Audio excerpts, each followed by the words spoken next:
บสนุนโดยแอปวันดีคอนเทนต์จริตไทยเพื่อคนไทยดาวน์โหลดได้แล้ววันนี้ยาแคปซูลขมิ้นชันอุ้ยอันบรรเทาการท้องอืดท้องเฟ้อ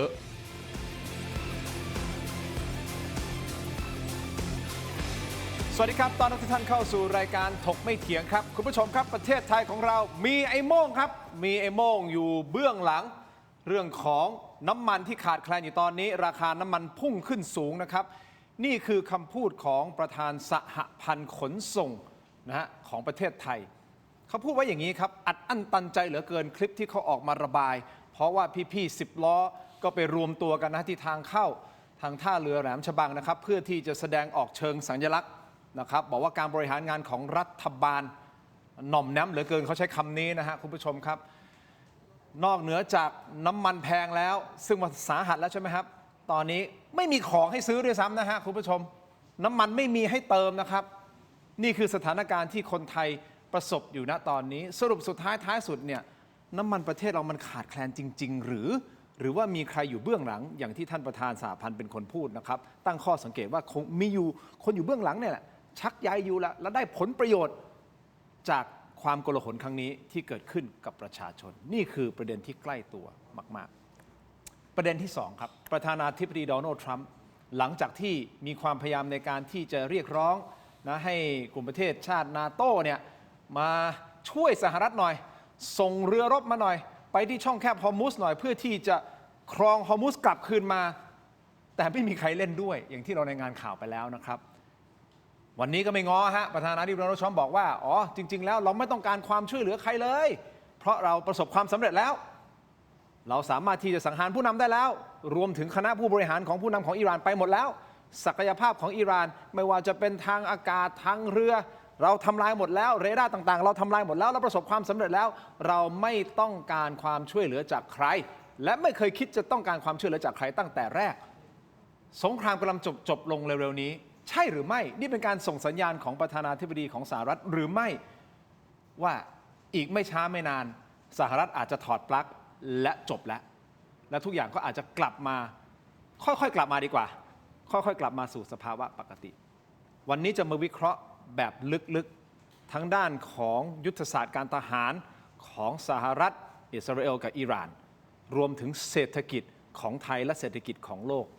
วันนี้จริงๆผมได้รับเกียรติจาก2ท่านผมต้องใช้คำว่าตัวท็อปตัวตึงทั้ง2ท่านเลยนะครับและทั้ง2ท่านคงเข้าใจผมนะฮะว่าผมไม่สามารถที่จะพูดชื่อทั้ง2ท่านพร้อมกันในเวลาเดียวกันนะฮะ ไม่มีความสามารถตรงนั้นนะครับคือจริงๆอยากจะแนะนำทั้ง2ท่านพร้อมๆกันเลยนะครับแต่ผมขออนุญาตไปที่ท่านนี้ก่อน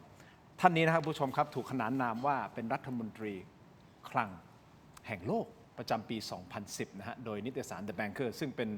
นะฮะนิตยสารชื่อดังทางด้านการเงินของอังกฤษนะครับในเครือของ The Financial Times ก็ได้ยกย่องท่านผู้นี้เป็นรัฐมนตรีคลังแห่งโลกวันนี้ให้เกียรติกับรายการมากๆเลยนะครับท่านเป็นสสบัญชีรายชื่อและรองหัวหน้าพรรคประชาธิปัตย์คุณกรณ์ จาติกาวนิชครับสวัสดีครับคุณกรณ์ครับอีกท่านหนึ่งคุณผู้ชมครับตัวตึงด้านทหารผมบอกได้เลยนะครับยุทธศาสตร์ทหารนะเรื่องของการรบต่างๆผมบอกได้เลยว่าท่านเป็นตัวท็อปอีกท่านหนึ่งต้องนึกถึงท่านนะครับการวางยุทธศาสตร์การมองนะเรื่องของการรบของสหรัฐเองก็ดีอิหร่านเองก็ดีนะครับผมเชื่อว่าท่านมองขาดในหลายๆประเด็นโดยเฉพาะเรื่องของภาคอากาศเพราะท่านเป็นนักบินนะฮะก่อนหน้านี้นักบิน F5 F16 นะคุณผู้ชมครับเป็นคนสำคัญอีกคนหนึ่งของกองทัพอากาศเลยนะครับขอต้อนรับนะครับท่านผู้ช่วยผู้บัญชาการทหารอากาศนะครับท่านพลอากาศเอกประภาสสอนใจดีครับสวัสดีครับท่านครับครับสวัสดีครับขอบคุณทั้ง2ท่านเป็นอย่างสูงนะฮะที่ให้เกียรติรายการยืนยันว่าไม่ตึงนะครับไม่ได้เป็นข้อเท็จจริงอย่างเดียว เพราะว่าเป็นข้าราชการด้วยแล้วก็มาวิเคราะห์ด้วยนี่ก็จะพยายามให้เห็นภาพเพื่อจะเป็นประโยชน์กับพี่น้องประชาชนครับถูกต้องครับแล้วผมเชื่อว่าด้วยนะฮะความสามารถของท่านวิจารณญาณของท่านท่านก็จะตอบในมุมที่จะไม่กระทบกับความสัมพันธ์ระหว่างประเทศด้วยอันนี้เราก็ต้องยืนยันนะฮะว่าเราวางตัวเป็นกลางนะท่านก่อนถูกต้องไหมครับเราเป็นมิตรกับทุกๆฝ่ายนะครับแต่แน่นอนมันก็มีประเด็นต่างๆที่อยากจะชวนวิเคราะห์เพราะว่ามันจะได้เห็นภาพชัดเจนขึ้นว่าตกลงเราไปในทิศทางไหนโดยเฉพาะในประเทศไทยพ่อแม่พี่น้องที่ต่อแถวเรามีภาพไหมต่อแถวเติมน้ำมันเรามาถึงจุดที่เราต้องต่อแถวเติมน้ำมันทั้งที่ทางรัฐบาลก็พยายามบอกว่าเรามีน้ำมันสำรองเหลืออยู่นะทั้งหมดในประมาณ101 วันนี่คือเมื่อวานนี้วันนี้ก็เหลือ100 วันแล้วนะเพราะมันผ่านมันเนี่ยภาพเนี้ยคุณคิดไหมครับว่าคุณจะเจอภาพแบบนี้ คิดไหมครับ หลายคนก็บอกว่าเดี๋ยวก่อนนะไอ้น้ำมันที่คุณมีอยู่ในคลังอ่ะมันเป็นน้ำมันราคาเก่าไม่ใช่เหรอแล้วทำไมจะมาขึ้นราคากันขนาดนี้ฉวยโอกาสหรือเปล่าใครได้ประโยชน์หรือเปล่าอันเนี้ยเป็นประเด็นที่ต้องพูดคุยกันนะครับแต่ผมขอมาที่ประธานาธิบดีโดนัลด์ทรัมป์กันก่อนคุณผู้ชมครับขออนุญาตนะฮะเมื่อคืนนี้ช่วง4 ทุ่มก็มีการโพสต์ผ่าน Truth Social นะบอกไม่ต้องการความช่วยเหลือในการเปิดช่องแคบฮอร์มุสแล้วนะครับใจความก็บอกนี่แหละฮะอย่างนี้เลยอย่างที่ผมเล่าไปก็บอกประสบความสำเร็จแล้วนะฮะด้วยชัยชนะที่เกิดขึ้นทำให้สหรัฐพิสูจน์แล้วไม่ต้องการและไม่เคยต้องการความช่วยเหลือจากใครหน้าไหนทั้งสิ้นนี่คือสิ่งที่ประธานาธิบดีโดนัลด์ทรัมป์พูดออกมานะครับคุณผู้ชมประเด็นคือถ้าผมจะเรียนถามท่านประภาสนะครับอันนี้เป็นสัญญาณหรือเปล่าครับว่าสหรัฐใกล้ถอนปลั๊กแล้วคือการวิเคราะห์บทหรือคำกล่าวของท่านประธานาธิบดีทรัมป์เนี่ยขออนุญาตมองในเชิงวิชาการแล้วก็จากนักวิเคราะห์ทั่วโลกเนี่ยจะเห็นว่า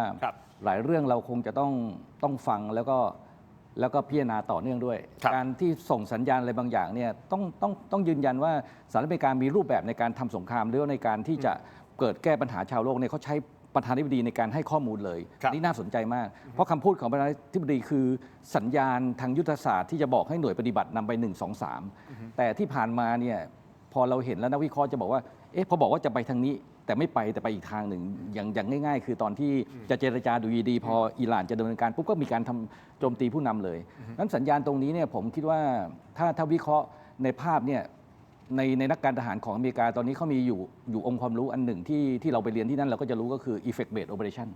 เขาต้องการปฏิบัติการบนพื้นฐานผลกระทบว่าเขาต้องการผลอะไร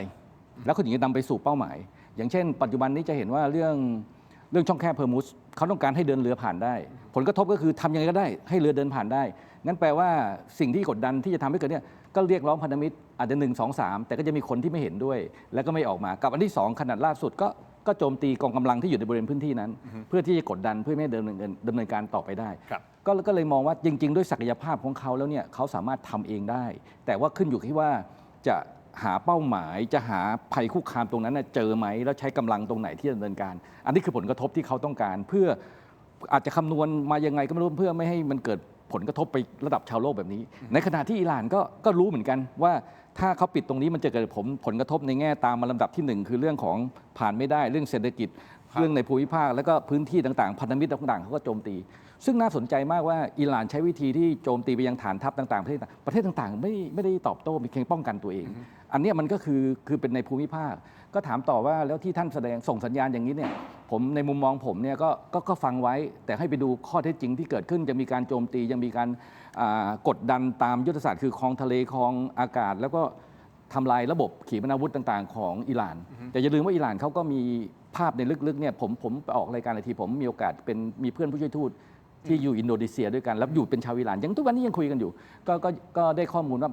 อันนี้อาจจะเป็นความลับของเขาหรือเปล่าไม่รู้เนาะเขาบอกเขามีช่องทางที่มันสามารถจะทดแทนกันได้ในการติดต่อสื่อสารถึงแม้ว่าผู้นำจะดำเนินการไปแล้วเขารู้เขาเตรียมตัวมา10 กว่าปีเขาควบคุมอยู่ได้แต่จริงๆเขาจะมีระบบที่มันแบบแยกการปฏิบัติออกไปหน่วยต่างๆจะมีภารกิจจะมีเป้าหมายต่างๆคุณทินสงสัยไหมครับว่าจรวดพวกนี้มันไม่ใช่ว่านึกจะยิงแล้วก็เข้าเป้านะมันต้องมีระบบนำล่องมันต้องมีดาวเทียมมันต้องมีต่างๆเพราะฉะนั้นแปลว่ามันจะต้องมีข้อมูลอะไรบางอย่างที่มันไม่ได้ออกมาปรากฏในสื่อก็เกิดภาพตรงนี้นี่คือภาพสองด้านที่ให้เกิดภาพขึ้นโดยสรุปของผมก็คือก็ฟังไว้ว่าเป็นทิศทางไหนเราต้องติดตามในระยะเวลาเหมือนกันที่เกิดขึ้นแต่ถ้ามองภาพในการเมืองนะฮะท่านก่อนผมเชื่อว่าคนติดตามการเมืองของสหรัฐอเมริกาด้วยกันนะครับว่าสหรัฐอเมริกาเองคนในประเทศเขาก็มีส่วนหนึ่งที่เชียร์เขาแหละนะฮะแต่อีกส่วนหนึ่งก็ได้รับผลกระทบด้วยราคาน้ำมันของเขาก็ขึ้นเหมือนกันการเป็นอยู่ของเขาขึ้นเศรษฐกิจไม่ดีอันนี้เป็นอีกช่องทางหนึ่งแล้วที่เขาบอกโอเคจะจบแล้วเพราะไม่งั้นมิดเทอมกำลังจะมาละ election ท่านก่อนมองไงครับจริงๆก็มีการวิพากษ์วิจารณ์กันนะครับว่าจะดูว่าประธานาธิบดีทรัมป์จะไปทางไหนเนี่ยคือมิติทางการทหารคือเรื่องหนึ่งแต่มิติทางการเมืองเนี่ยสำคัญมากนะครับแล้วความจริงมีมิติทางเศรษฐกิจผลกระทบต่อตลาดเงินตลาดทุนต่างหากที่ก็มีอิทธิพลต่อประธานาธิบดีทรัมป์แล้วก็คนรอบตัวเขาเพราะฉะนั้นมันมีหลายเรื่องที่ต้องดูเพื่อที่จะเหมือนกับคาดเดานะครับว่าเขาจะไปทางไหนต่อคราวนี้เดิมทีเนี่ยมันก็มีการวิเคราะห์กันอยู่แล้วว่าประธานาธิบดีทรัมป์เนี่ยอาจจะไม่ได้คิดว่ามันจะยืดเยื้อมาถึงวันนี้แต่แรกคืออาจจะมีประสบการณ์จาก ปรากฏการณ์เวเนซุเอลานะฮะที่เข้าไปยึดตัวผู้นำออกมาก็ถือว่าปิดจ็อบเลย จบง่าย ครับสามารถที่จะเปลี่ยนผู้นำประเทศให้เป็นผู้นำที่คุยด้วยได้นะครับเจรจาได้ต่อรองได้นะครับก็ถือว่าจบแล้วก็เลยคิดว่าจะทำในลักษณะเดียวกันกับอิหร่านนะแต่สังเกตว่าภารกิจแรกของอิสราเอลกับสหรัฐอเมริการ่วมกันเนี่ยก็คือการสังหารหมู่กลุ่มผู้นำรวมถึงผู้นำระดับสูงที่สุดของประเทศด้วยความหวังว่าตรงนั้นก็คือจบเลยนะแต่มันไม่จบไง ไม่จบอะ นะฮะแล้วมันยืดเยื้อมาถึงตอนนี้เนี่ยผมคิดว่าแผนการเดิมที่ประธานาธิบดีทรัมป์พูดถึงในช่วงวัน2 วันแรกๆคือเรื่องของ regime change คือเปลี่ยนแปลงคณะปกครองเนี่ยเราจะไม่ได้เห็นว่าท่านพูดถึงอีกแล้วนะแสดงว่าอย่างน้อยที่สุดเป้าหมายนั้นที่ท่านเคยมีนะครับวันนี้นี่คงยอมรับแล้วว่ามันเป็นไปไม่ได้นะครับหรือเป็นไปได้ยาก เพราะฉะนั้นถามว่าเมื่อไม่ได้วางแผนไว้ว่ามันจะมาถึงวันนี้ไม่ได้คาดการไว้ว่าอิหร่านจะตอบโต้ในลักษณะที่มีผลกระทบอย่างกว้างกับประเทศพันธมิตรของสหรัฐอเมริการวมไปถึงเศรษฐกิจของโลกนะฮะคำถามก็คือแล้วจะหาที่ลงยังไงนะครับเรื่องนี้จะจบยังไง ถ้าจบแบบไม่สามารถคือประธานาธิบดีทรัมป์มีพรสวรรค์อย่างหนึ่งก็คือจากทุกสถานการณ์สามารถประกาศเป็นชัยชนะได้นะครับแม้แต่ในสถานการณ์ปัจจุบันที่ไม่ได้เห็นภาพชัดเจนว่าชนะแล้วอย่างไรนะครับความจริงเคยประกาศว่าจบแล้วชนะแล้วไปแล้วด้วยซ้ำไปนะครับแต่ว่าวันนี้เนี่ยถ้าพูดแบบเป็นกลางเนี่ยก็คือมองว่ายังไม่ชัดนะครับว่าได้อะไรนะครับจากการที่มาบุกใส่อิหร่านในเที่ยวนี้นะแต่ถ้าท่านสามารถที่จะหาคำอธิบายอะไรบางอย่างได้ว่าสหรัฐอเมริกาได้อะไรนะครับประโยชน์อะไรจากชีวิตที่สูญเสียไปอาวุธยุทโธปกรณ์มหาศาลที่ใช้ไปเนี่ยก็อาจจะจบได้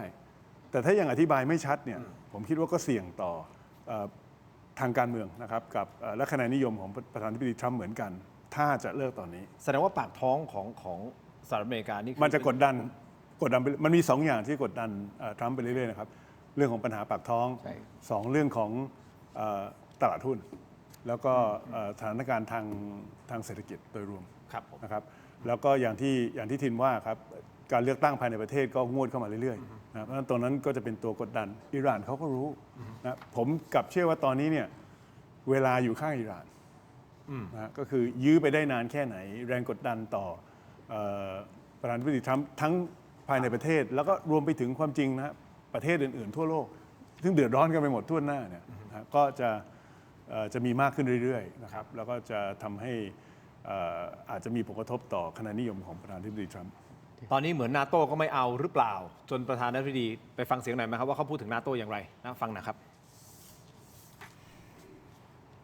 We're not ready to leave yet, but we'll be leaving in the near future. We'll be leaving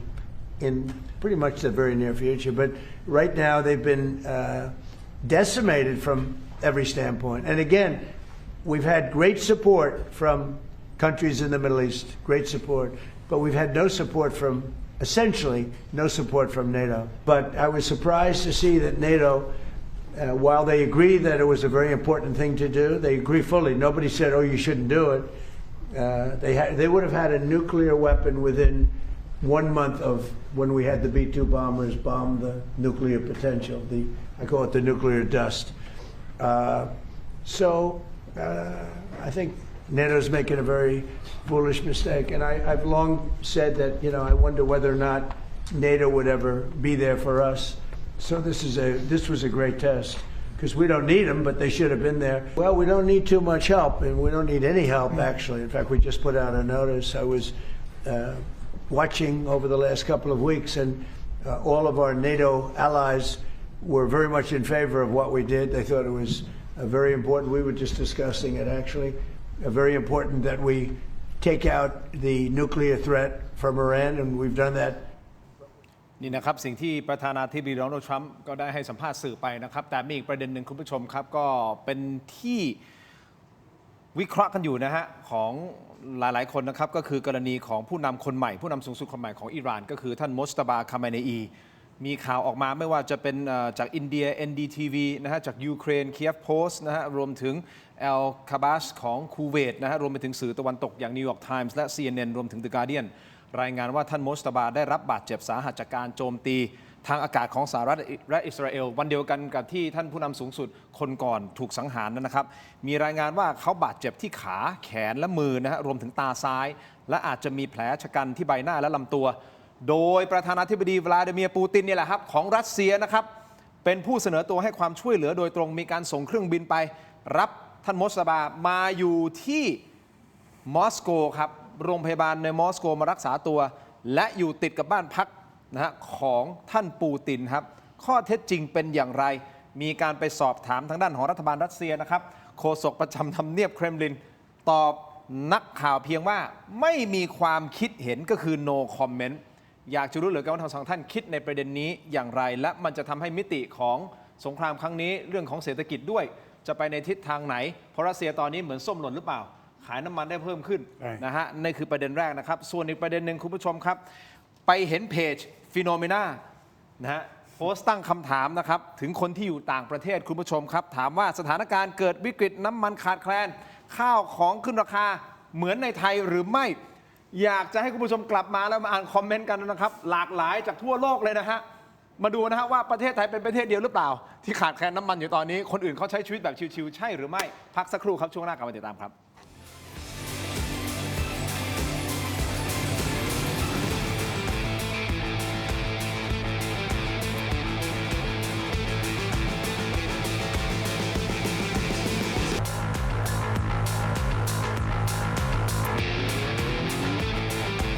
กลับมากันต่อนะครับคุณผู้ชมครับยังอยู่กับ2ท่านนะครับท่านพลอากาศเอกประภาสนะฮะแล้วก็คุณกรณ์นะครับพูดคุยกันต่อเลยนะครับนี่ผมขอข้อมูลเพิ่มเติมก่อนที่จะไปถามทั้ง2ท่านเลยนะครับท่านโมสตาบามีข่าวออกว่ารักษาตัวอยู่ที่รัสเซียนะฮะโดยท่านวลาดิเมียร์ปูตินนะครับประธานาธิบดีของรัสเซียเนี่ยเป็นคนให้การช่วยเหลืออยู่จริงเท็จแค่ไหนยังไม่มีการยืนยันแต่ว่าทางด้านของรัฐบาลรัสเซียเองก็ no comment ไอ้คำว่า no comment ทางการเมืองนะฮะท่านกรณ์อาจจะไม่ได้ปฏิเสธนะแต่ก็ไม่ได้ยอมรับแสดงว่ามันมีมูลความจริงใช่หรือไม่แต่อีกประเด็นสำคัญคุณผู้ชมครับเป็นข่าวฮือฮาหลังจากที่ท่านนี้ลาออกนะครับคุณโจเซฟเคนต์ซึ่งเป็นหัวหน้าศูนย์ต่อต้านการก่อการร้ายของสหรัฐประกาศลาออกพร้อมโพสต์ข้อความลงในบัญชี X ระบุเหตุผลบอกว่าไงรู้ไหมครับบอกว่าผมไม่สามารถสนับสนุนการทำสงครามในอิหร่านที่กำลังดำเนินอยู่ได้โดยที่ไม่รู้สึกผิดอิหร่านไม่ได้เป็นภัยคุกคามเร่งด่วนต่อประเทศของเราและเห็นได้ชัดว่าเราเริ่มสงครามนี้เนื่องจากแรงกดดันจากอิสราเอลและกลุ่มล็อบบี้ชาวอเมริกันที่มีอิทธิพลครับคุณผู้ชมลาออกนะคนนี้เป็นคีย์แมนสำคัญอีกคนนึงนะครับต่อมาประธานาธิบดีโดนัลด์ทรัมป์ได้กล่าวถึงประเด็นนี้ในห้อง Oval Office ของเขานะครับห้องทำงานรูปไข่ในทำเนียบขาวบอกว่าเขาเป็นคนดีก็คือหมายถึงในโจเคนคนนี้เป็นคนดีนะแต่ผมคิดมาตลอดว่าเขาอ่อนแอมากเรื่องความมั่นคงการที่เขาออกไปนั้นเป็นเรื่องที่ดีแล้วก็คือใช้คำว่า it's a good thing he's out นึกออกไหมดีแล้วออกไปแล้วเพราะเขาบอกว่าอิหร่านไม่ได้เป็นภัยคุกคามออกไปก็ดีและย้ำนะครับว่าหากใครในคณะบริหารไม่เชื่อว่าอิหร่านเป็นภัยคุกคามต่อสหรัฐเราก็ไม่ต้องการคนเหล่านั้นคำถามคุณกรณ์ก่อนที่จะให้ท่านประภาสมองในทิศทางของนะฮะว่าคีย์แมนสำคัญที่วางยุทธศาสตร์เรื่องของการโจมตีครั้งนี้หรือเปล่าเนี่ยออกไปเนี่ยมันมีผลอย่างไรคนสำคัญออกมาแฉอเมริกาเองมันก็ท่านมองไงครับมันก็สะท้อนในข้อเท็จจริงที่ทินกล่าวถึงตั้งแต่ต้นรายการนะครับว่าความคิดเห็นในสหรัฐอเมริกาเองก็ไม่ได้เป็นเอกฉันท์นะครับว่าสิ่งที่ประธานาธิบดีทรัมป์ได้ตัดสินใจบุกเข้าไปในอิหร่านเนี่ยเขาเห็นดีด้วยหรือไม่ซึ่งตรงนี้เนี่ยผมคิดว่าเราสัมผัสได้ดีไม่ดีจากโพลที่ผมเห็นเนี่ยก็คือประชาชนส่วนใหญ่จะไม่เห็นด้วยด้วยซ้ำไปนะครับที่เห็นด้วยก็เยอะนะครับที่ไม่เห็นด้วยก็อาจจะมีมากกว่านะครับเพราะฉะนั้นก็ไม่น่าแปลกใจนะครับในประเทศประชาธิปไตยที่มันจะมีความเห็นต่างข้อดีก็คือเมื่อเห็นต่างแล้วก็รับไม่ได้ไม่สามารถปฏิบัติหน้าที่ได้โดยไม่รู้สึกผิดนะครับแทนที่จะดันทุรังอยู่ในตำแหน่งต่อไปก็คือลาออกให้คนที่เขามีใจกับยุทธศาสตร์และนโยบายของผู้นำประเทศได้มาทำแทนอันนี้มันจะเป็นเอฟเฟกต์กลับมาที่ทรัมป์ไหมท่านคิดว่าการออกมาแฉและโดยเฉพาะประเด็นของล็อบบี้อีสผมคิดว่าการที่มีคนไม่เห็นด้วยนะครับ ออกมาแสดงตนเนี่ยไม่ใช่เรื่องแปลกนะครับ โอเค คือเป็นที่รู้กันอยู่แล้วว่ามีคนไม่เห็นด้วย ครับ เพียงแต่ว่าเมื่อเป็นบุคคลที่มีบทบาทหน้าที่สำคัญในรัฐบาลนะฮะก็อาจจะมีผลมากหน่อย เพราะว่านี่ก็เป็นหนึ่งในคนที่ประธานาธิบดีทรัมป์ได้ไว้วางใจมานะครับเมื่อเขาประกาศว่าเขาไม่ได้เห็นด้วยกับทรัมป์ในระดับที่สูงเพียงพอที่เขาทำให้เขาดำรงตำแหน่งนี้ต่อไปไม่ได้เนี่ยมันมีผลไม่มากก็น้อยนะครับแต่ว่ามันไม่ได้เปลี่ยนแปลงข้อเท็จจริง ว่ามันมีคนเห็นด้วยและคนไม่เห็นด้วยนะครับเพราะฉะนั้นในส่วนของตรงนี้เนี่ยผมมองว่าไม่มีผลมากนักนะครับกับทรัมป์เดี๋ยวเขาก็จะหาคนที่พร้อมที่จะปฏิบัติหน้าที่ตามยุทธศาสตร์ที่ทรัมป์ได้เดินไปนะครับมาทำแทน แต่การที่บอกว่าทำเพราะโดนอิสราเอลยุหรือแล้วก็โดนล็อบบี้อีสอันเนี้ยฮะ ถูกครับ เพราะฉะนั้นมันคือผล ไม่แต่อันนี้เนี่ยก็อีก อย่าง ครับ เดียวผลประโยชน์อย่างเดียวเหรอฮะ อันนี้เนี่ยมันก็เป็นข้อกล่าวหาที่ฝั่งที่ไม่เห็นด้วยเนี่ย โอเค ได้มีมาตั้งแต่แรกอยู่แล้วจำได้ไหมครับมีเจ้าหนี้ทหารนาวิกโยธินที่แต่งชุด แล้วก็ เต็มเครื่องแบบเนี่ย แขนหัก นะฮะแล้วก็ถูกลากออกไปจากห้องประชุม แล้วสิ่งที่เขาแหกปากตะโกนให้ทุกคนได้ยินในวันนั้นเนี่ยก็คือเราไม่พอใจที่จะต้องมาทำสงครามให้กับอิสราเอลนะฮะอันนั้นคือมันสะท้อนให้เห็นว่า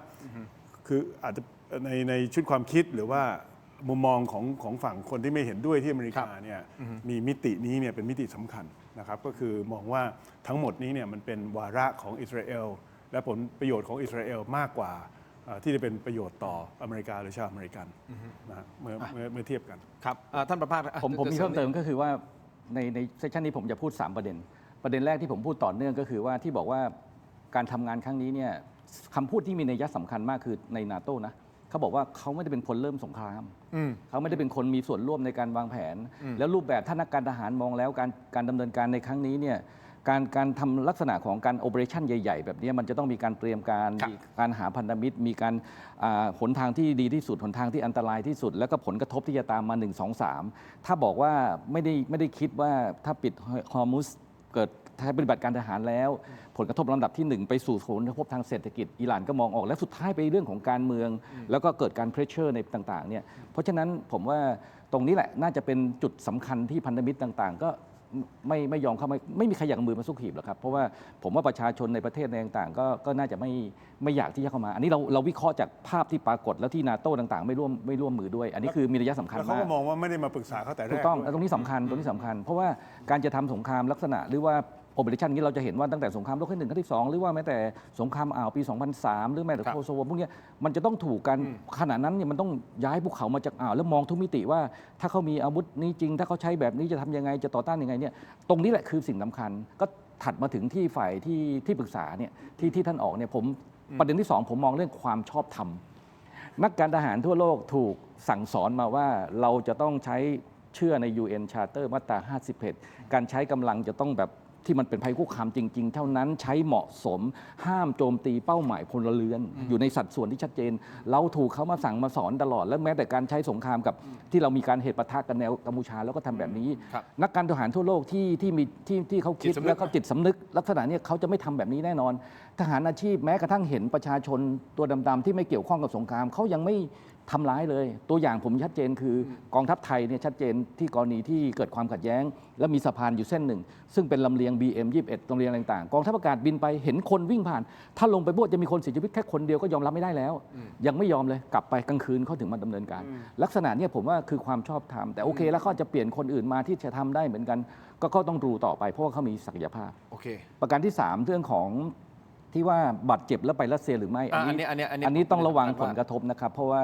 ในลักษณะความขัดแย้งแบบนี้เนี่ยข่าวต่างๆที่ออกมาเป็นการโยนหินถามทาง เป็นการสร้างกระแส เป็นการต้องการจะดึงอะไรสร้างความชอบธรรมอะไรบางอย่าง ก็เป็นไปได้ มันมี 2 แนวทางในการวิเคราะห์เป็นข้อสังเกตของผมคือ1ถ้าเป็นจริงตามนั้น ที่บอกว่าใช้เครื่องบินน่ะยากเพราะว่าการที่เอาเครื่องบินเข้ามาในนั้นเขาเห็นอยู่หมดแล้วในโอเปอเรชั่นเขารู้เลยว่าจะเคลื่อนย้ายอะไรต่างๆมานี่หมดถ้าเป็นแบบนั้นจริง ๆ ว่าไปอยู่ที่ตามที่เป็นข่าวนะครับว่าไปอยู่แล้วต้องไปทางรถแล้วก็ขึ้นเพราะชายแดนไม่ไกลมากมายแล้วก็เข้าไปตรงนั้นผมคิดว่าจะเป็นลักษณะนั้นมากกว่า หรือไม่ก็อาจจะเป็นฮอหรืออะไรต่างๆที่มันแบบเคลื่อนย้ายในจังหวะที่มันต้องมีการซ่อนพรางต้องมีการแบบสงครามอิเล็กทรอนิกส์ ไม่ใช่พงเครื่องบิน ไม่สงครามอิเล็กทรอนิกส์มากมายเพราะว่าเขากดอยู่อันนี้คือในการวิเคราะห์กับประการที่ 2 คือไม่ใช่เรื่องจริงหรอกอาจจะอยู่ในนั้นอยู่นะแต่ก็แกล้งโยนข่าวไป พื่อให้ดูกระแสดูสะท้อนด้วยนะพวกนี้มันคืออยากเรียนให้ทราบอย่างนี้ครับเราดูข่าวติดตามข่าวบางทีเราอาจจะเห็นแต่ข่าวในส่วนของส่วนตะวันตกบ้างใน Facebook บ้างใน AI บ้างบางทีจริง ๆ ในอิสราเอลก็ไม่มีมันเป็นลักษณะของการหลอกล่อเพื่อให้เราคอยตามหรือไม่งั้นผมวิเคราะห์2ประเด็นถ้าคือ1ถ้าไปจริงจะไม่ไปโดยเครื่องบินหรอกครับแล้วจะอยู่อย่างนั้นแล้วถ้าไปจริงๆรัสเซียคงไม่บอกเพราะฉะนั้นแปลว่าเอาผู้นำที่เขาต้องการจะเปลี่ยนไปอยู่ในนั้นเนี่ยผมว่ามีผลกระทบเยอะนะมันจะตามมามากมายหรือแม้แต่บอกแม้กระทั่งว่ามีวิศวกรของผู้ที่ร้ายในประเทศจีนเข้ามาอยู่ในนั้นแล้วเกิดแรงต่างนี่มันก็กระทบเหมือนกันแต่ว่าอาจจะอยู่ในพื้นที่นั้นเพื่อจะดูว่าอยู่ตรงไหนหรือบางครั้งเราจะเห็นข่าวไหมว่าคนนั้นยังเสียชีวิตไหมอยู่ที่ไหนเนี่ยเพื่อให้ตอบโต้เพื่อให้เห็นจุดแล้วอย่าลืมนะครับว่าระบบพวกนี้ใช้สงครามอิเล็กทรอนิกส์หมดดักฟังได้มีเห็นสัญญาณได้มีการใช้ UAV บินตลอดเวลาเห็นสัญญาณเขาเห็นเชื่อมโยงหมดแต่ว่าอิหร่านเนี่ยมีเทคนิคที่มันมากกว่านั้นคือไอ้การที่เขาใช้ไฟเบอร์ที่อยู่ข้างล่างมันไม่ต้องใช้สัญญาณเนี่ยมันทำให้เขาติดต่อสื่อสารได้ผมเลยตอบท่านก่อนว่าเอ๊ะทำไมเขายังผู้นำเขาหมดเยอะแยะเลยแต่ทำไมเขายังตอบโต้ได้โจมตีได้ถ้าวิเคราะห์ก็คือมันต้องมีระบบอะไรบางระบบที่อยู่ใต้ดินที่ไม่สามารถตรวจจับได้แล้วก็สั่งการได้ไปสู่เป้าหมายสังเกตไหมพอมีการโจมตีมาที่อิหร่านปุ๊บเขาก็จะโจมตีไปยังพื้นที่นั้นทันทีนั่นแปลว่ามันมีการรีสปอนส์สิ่งต่างๆเหล่านี้อย่างชัดเจนอันนี้ก็คือเป็นการวิเคราะห์ในภาพรวมนะครับจากภาพที่ปรากฏผมก็เลยบอกว่าดูพวกนี้ต้องใจเย็นๆ โอเคอย่างนี้ฮะเดี๋ยวเรื่องของการทหารยังไงเดี๋ยวผมคงได้มีโอกาสถามท่านประภาสเพิ่มเติมนะแต่ผมอยากจะไปเรื่องของเศรษฐกิจเพราะนี่มันใกล้ตัวเราแล้วท่านก็นั่งอยู่ตรงนี้แล้วนะเพราะฉะนั้นอยากถามในประเด็นเรื่องของน้ำมันนะครับคราวนี้ไปที่เพจฟิโนเมนาก่อนนะครับฟิโนเมนาเนี่ยโพสต์ตั้งคำถามคุณผู้ชมครับตั้งคำถามคนที่อยู่ต่างประเทศเลยนะฮะถามว่าไอ้สถานการณ์เกิดวิกฤตน้ำมันขาดแคลนข้าวของแพงขึ้นราคาเหมือนในเมืองไทยมีหรือเปล่านะฮะนี่คือภาพนะอยากรู้ใครที่อยู่ต่างประเทศสถานการณ์ตอนนี้วิกฤตหรือยังน้ำมันขาดแคลนอาหารเริ่มแพงเหมือนกันไหมแล้วรัฐบาลที่นั่นมีวิธีการจัดการยังไงปรากฏว่ามีคนไทยในต่างประเทศเข้ามาแสดงความคิดเห็นหลากหลายนะฮะคุณผู้ชมครับเดี๋ยวเราเอาบางส่วนแล้วกันนะฮะมาโพสต์ให้คุณผู้ชมได้เห็นว่าคอมเมนต์ว่าอย่างไรอย่างที่ดูไบพี่คนนี้อยู่ดูไบนะฮะนี่ขนาดอยู่ดูไบที่มีมิสไซล์กับโดรนจากอิหร่านพุ่งมาทุกวันอาหารการกินและน้ำมันก็ยังปกติค่ะสินค้าก็ไม่มีอะไรขึ้นราคาไม่มีความวุ่นวายไปกักตุนอาหารหรือซื้อน้ำมันใส่แกลลอนแต่อย่างใดงงเหมือนกันที่ไทยทำไมดูวุ่นวายส่วนที่มาเลเซียคนนี้อยู่มาเลเซียนะฮะคุณผู้ชมมาเลเซียใช้ชีวิตปกติมากค่ะเติมน้ำมันได้ทุกที่ประชากรมาเลเซียยังจ่ายค่าน้ำมันเท่าเดิมก็คือ 1.99 มาเลเซียนริงเก็ตเนี่ยนะฮะต่อลิตรก็ประมาณ16 บาทต่อลิตรนะฮะสำหรับ95น้ำมัน95เพราะรัฐยัง subsidize อยู่คำถามคือถ้าอ่านจากคอมเมนต์หลายๆคอมเมนต์ถ้าคุณผู้ชมเข้าไปดูเพจนี้นะครับส่วนใหญ่ต่างประเทศที่คนไทยสะท้อนเข้ามาก็เหมือนมันคนละภาพกับที่ประเทศไทยเลยฮะแล้วสรุปแล้วคุณกรณ์น้ำมันเราขาดจริงไหมเนี่ยหลากหลายเข้ามาอยู่ญี่ปุ่นผมก็เห็นตั้งแต่เช้านะครับคนใช้ชีวิตปกติคนไทยจากทั่วโลกได้สะท้อนสภาพความเป็นอยู่เข้ามาแล้วทุกคนก็พูดเสียงเดียวกันว่าเอ๊ะมองกลับเข้ามาที่บ้านเกิดเขาคือที่เมืองไทยเนี่ยทำไมมันถึงวุ่นวายทำไมมันวุ่นวายเสมือนกับว่าไทยเนี่ยอยู่ท่ามกลางสงครามเลยนะฮะทั้งที่ในกรณีดูไบเขาอยู่ใกล้กว่าเราเยอะก็ผมก็ไม่รู้ว่าจะขำหรือว่าจะเศร้าดีนะครับกับข้อเท็จจริงนี้แต่ว่ามันวุ่นวายจริงนะฮะซึ่งทางภาครัฐบาลหรือหลายๆคนอาจจะบอกว่าก็ประชาชนไปตื่นตระหนกเองนะแต่จริงๆแล้วมันไม่ใช่นะเพราะว่าน้ำมันเนี่ยจากที่รัฐบาลบอกว่าน้ำมันมีเพียงพอเนี่ยสภาพความจริงที่ประชาชนต้องประสบเนี่ยก็คือปั๊มน้ำมันที่ต้องสั่งปิดเพราะว่าน้ำมันหมดนะครับไปเติมน้ำมันเนี่ยบางทีผมมีเพื่อนคนหนึ่งที่สุราษฎร์ธานีเนี่ยต้องแวะถึง9ปั๊มก่อนที่จะได้น้ำมันอย่างเงี้ยนะมันไม่ใช่สภาพปกตินะแล้วถามว่ามันเกิดขึ้นเพราะประชาชนตื่นตระหนกฝ่ายเดียวหรือไม่เนี่ยมันไม่ใช่แน่นอนนะเพราะว่าประเทศเราเนี่ยต้องเข้าใจว่ามันมีระบบ2ราคานะฮะก็คือมันมีราคาหน้าปั๊มนะที่ตอนนี้ได้ชดเชยอยู่ลิตรละเกือบ20 บาทในกรณีของน้ำมันดีเซลโดยกองทุนน้ำมันแล้วก็มันมีน้ำมันภาคอุตสาหกรรมนะครับที่โดยปกติเนี่ยเขาซื้อผ่านพ่อค้าคนกลางที่เรียกกันว่าจ็อบเบอร์นะครับซึ่งโดยปกติเนี่ยภาคอุตสาหกรรมเขาซื้อขายส่งเขาก็จะซื้อได้ในราคาที่ถูกกว่าหน้าปั๊มแต่ในยุคปัจจุบันเนี่ยนะมันกลับกลายเป็นราคาที่แพงกว่านะคราวนี้พอในสถานการณ์ที่ภาคอุตสาหกรรมซื้อในราคาที่แพงกว่าในขณะที่หน้าปั๊มข้างบ้านเขาเนี่ยข้างโรงงานเขาเนี่ยนะมีการขายน้ำมันในลิตรที่ในราคาที่ถูกกว่าเยอะเนี่ยคิดว่าเขาจะทำยังไงเขาก็ต้องไปซื้อที่ปั๊มแทนมันก็เลยเกิด ปรากฏการณ์ที่ตัวอุปสงค์เนี่ยมันย้ายไปอยู่ในที่เดียวกันนะครับที่มีการชดเชยผลก็คือต้องชดเชยมากขึ้นนะครับเพราะว่าปริมาณการขายผ่านหน้าปั๊มมากขึ้น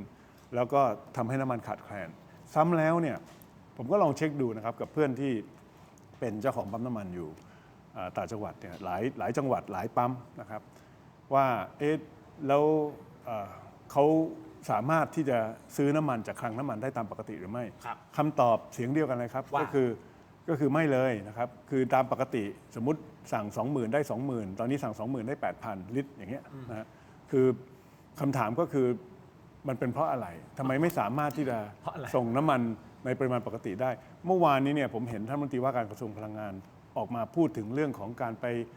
จัดระเบียบเรื่องของระบบขนส่งน้ำมันรอบส่งไม่พอเหมือนกับไปเจอคอขวดอะไรบางอย่าง ผมก็มีคำถามว่าโดยปกติมันก็ไม่มีปัญหาเนี่ยทำไมมันจะต้องมามีปัญหาช่วงนี้นะฮะอาจจะเป็นเพราะว่าความต้องการมันสูงกว่าปกติพอไปดูตัวเลขนะครับเราก็จะเห็นว่าโดยเฉลี่ยเนี่ยเราขายน้ำมันดีเซลอยู่ประมาณวันละ70 ล้านลิตรนะครับช่วงที่ผ่านมาเนี่ยมันขยับขึ้นไปจริงนะครับ85 กับ 90 ล้านลิตรนะสิ่งนั้นเนี่ยอาจจะเป็นสาเหตุที่ทำให้น้ำมันมันหมดเร็วขึ้นแล้วก็อาจจะต้องมีรอบลดถี่ขึ้นเป็นไปได้นะหรือมันอาจจะมีเหตุผลในแง่ของการกักตุนสินค้าแบบนี้พูดตามตรงเลยนะครับเนื่องจากทุกคนก็รู้ว่าเดี๋ยวราคามันจะต้องปรับเพิ่มขึ้นนะทำไมขายถูกวันนี้ไม่ลอยสักวัน2 วันแล้วขายแพงขึ้นนะครับกับสต็อกเดิมที่มีอยู่ซึ่งตรงนี้เนี่ยถามว่ารัฐบาลตามเขาทันไหมนะรัฐบาลลงไปกำกับดูแลไม่ให้มีพฤติกรรมแบบนี้ไหมนะครับผมก็ไม่แน่ใจและนี่ก็คือคำถามที่แล้วก็นำไปสู่การขาดความมั่นใจในส่วนของประชาชนด้วยประชาชนขาดความมั่นใจอันนี้มันสะท้อนออกมาในหลายๆกรณีนะครับคุณผู้ชมแม้แต่ประธานสหพันธ์ขนส่งท่านก็ออกมาสะท้อนในประเด็นนี้นะครับในเมื่อท่านเป็นรัฐมนตรีคลังโลกแห่งปี 2010 ครับถ้าท่านจะเข้ามาดูแลสถานการณ์แบบนี้ผมถามนี่เหมือนถามเป็นผมขอตอบเลยครับเพราะว่าโอเคอย่างนี้พอดีผมอยากฟังมากครับคุณผู้ชมผมเชื่อว่าท่านประภาสก็อยากฟังนะฮะเดี๋ยวผมขออนุญาตพักสักครู่สั้นๆนิดเดียวว่าถ้าเป็นท่านก่อนจะเข้ามาแก้ไขรู้สึกมันจะเป็นความบิดเบี้ยวของระบบณตอนนี้หรือเปล่าจะแก้ยังไงข้อที่1ข้อที่2ครับเดี๋ยวต้องให้ความเป็นธรรมกับทางด้านของกรมพัฒนาพลังงานทดแทนและอนุรักษ์พลังงานด้วยนะฮะท่านรองเนี่ยท่านออกมาให้ความรู้เกี่ยวกับเรื่องของน้ำมันณตอนนี้ด้วยนะครับเดี๋ยวเราพักสักครู่ครับช่วงหน้ากลับไปตามครับ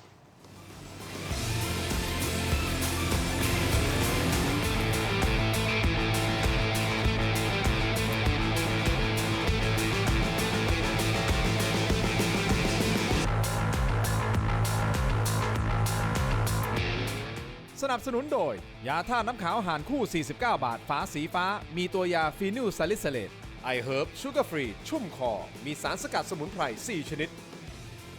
กลับมากันต่อนะครับคุณผู้ชมยังอยู่กับ2ท่านนะครับท่านกรแล้วก็ท่านประภาสนะครับคุณผู้ชมครับผมเล่าสถานการณ์สั้นๆก่อนที่จะเข้าสู่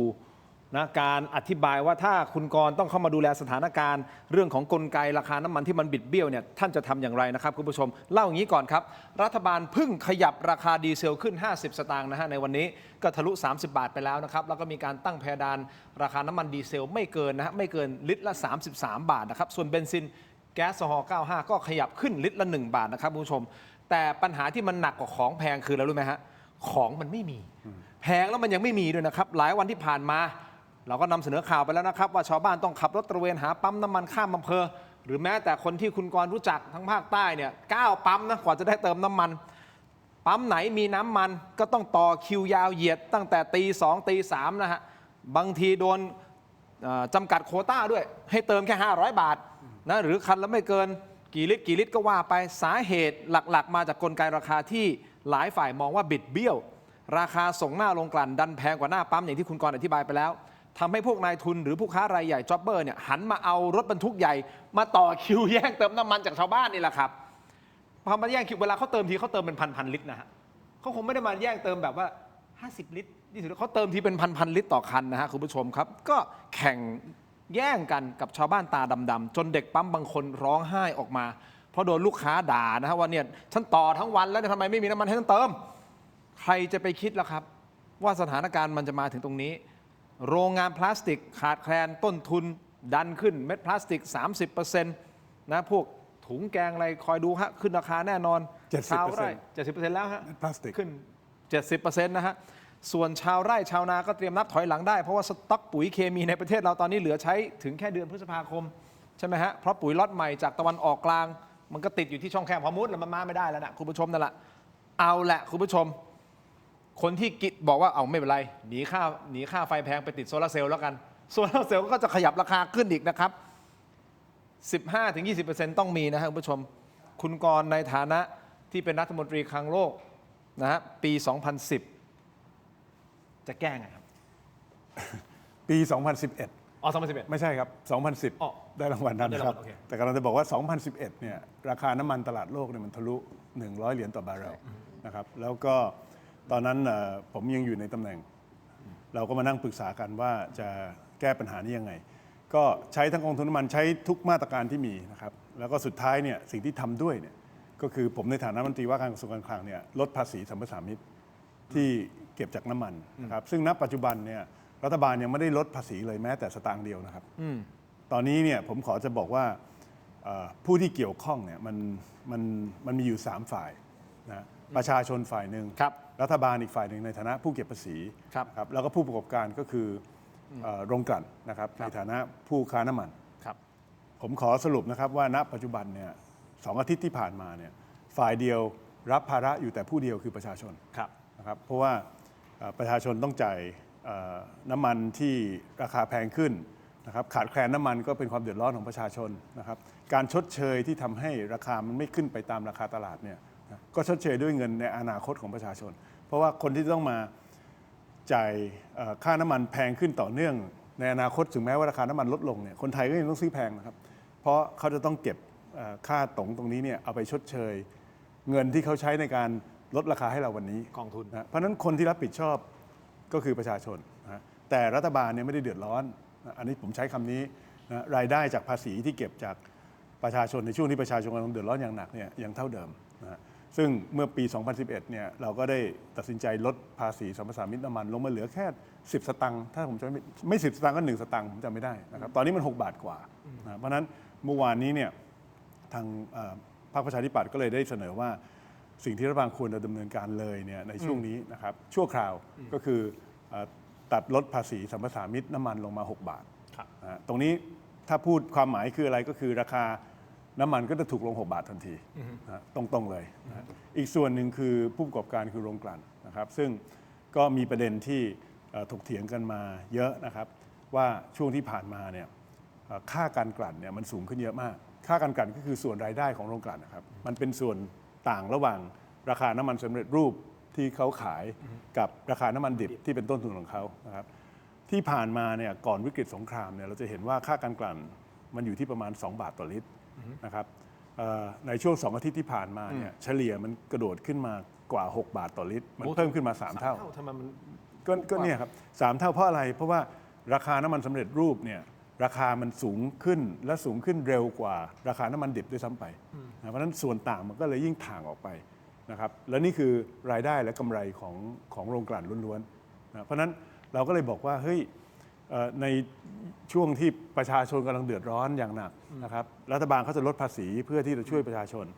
ในส่วนของโรงกลั่นเนี่ยมันมีหลักคิดอย่างนี้นะครับที่ต่างประเทศ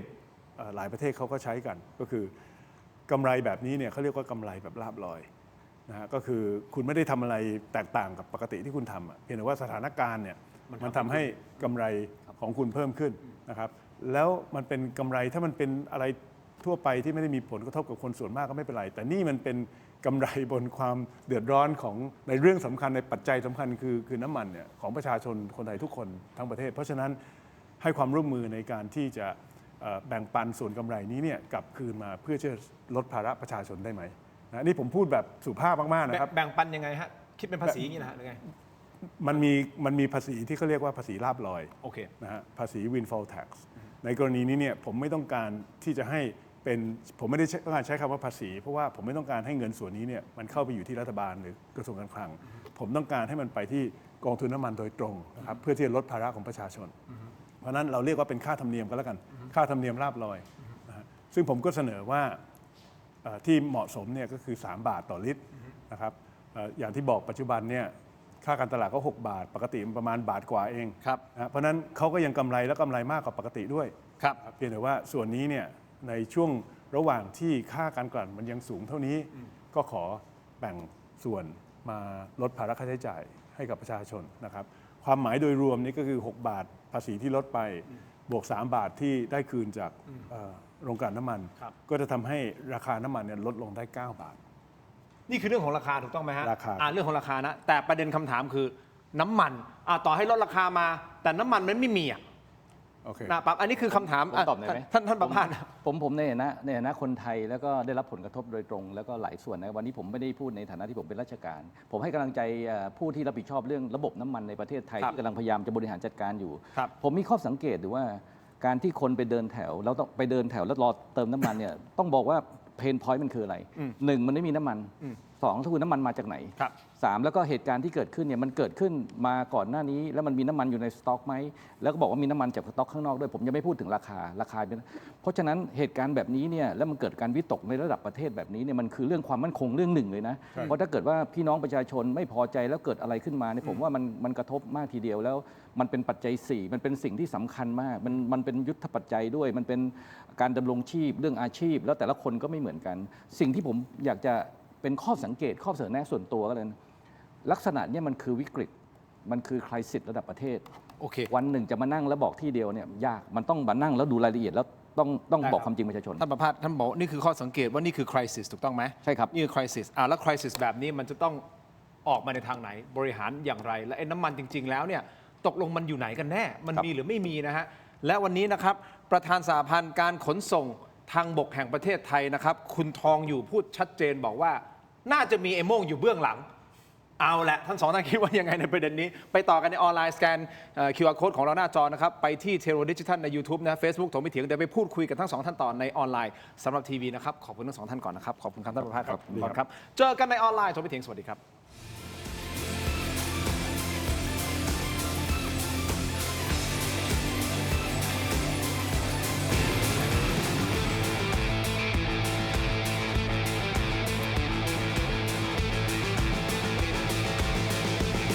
อยากมีบ้านนึกถึงแอปบ้านๆบายแจมีซับให้เลือกมากกว่า 5,000 รายการ ดาวน์โหลดได้แล้ววันนี้ ทั้งระบบ iOS และ Android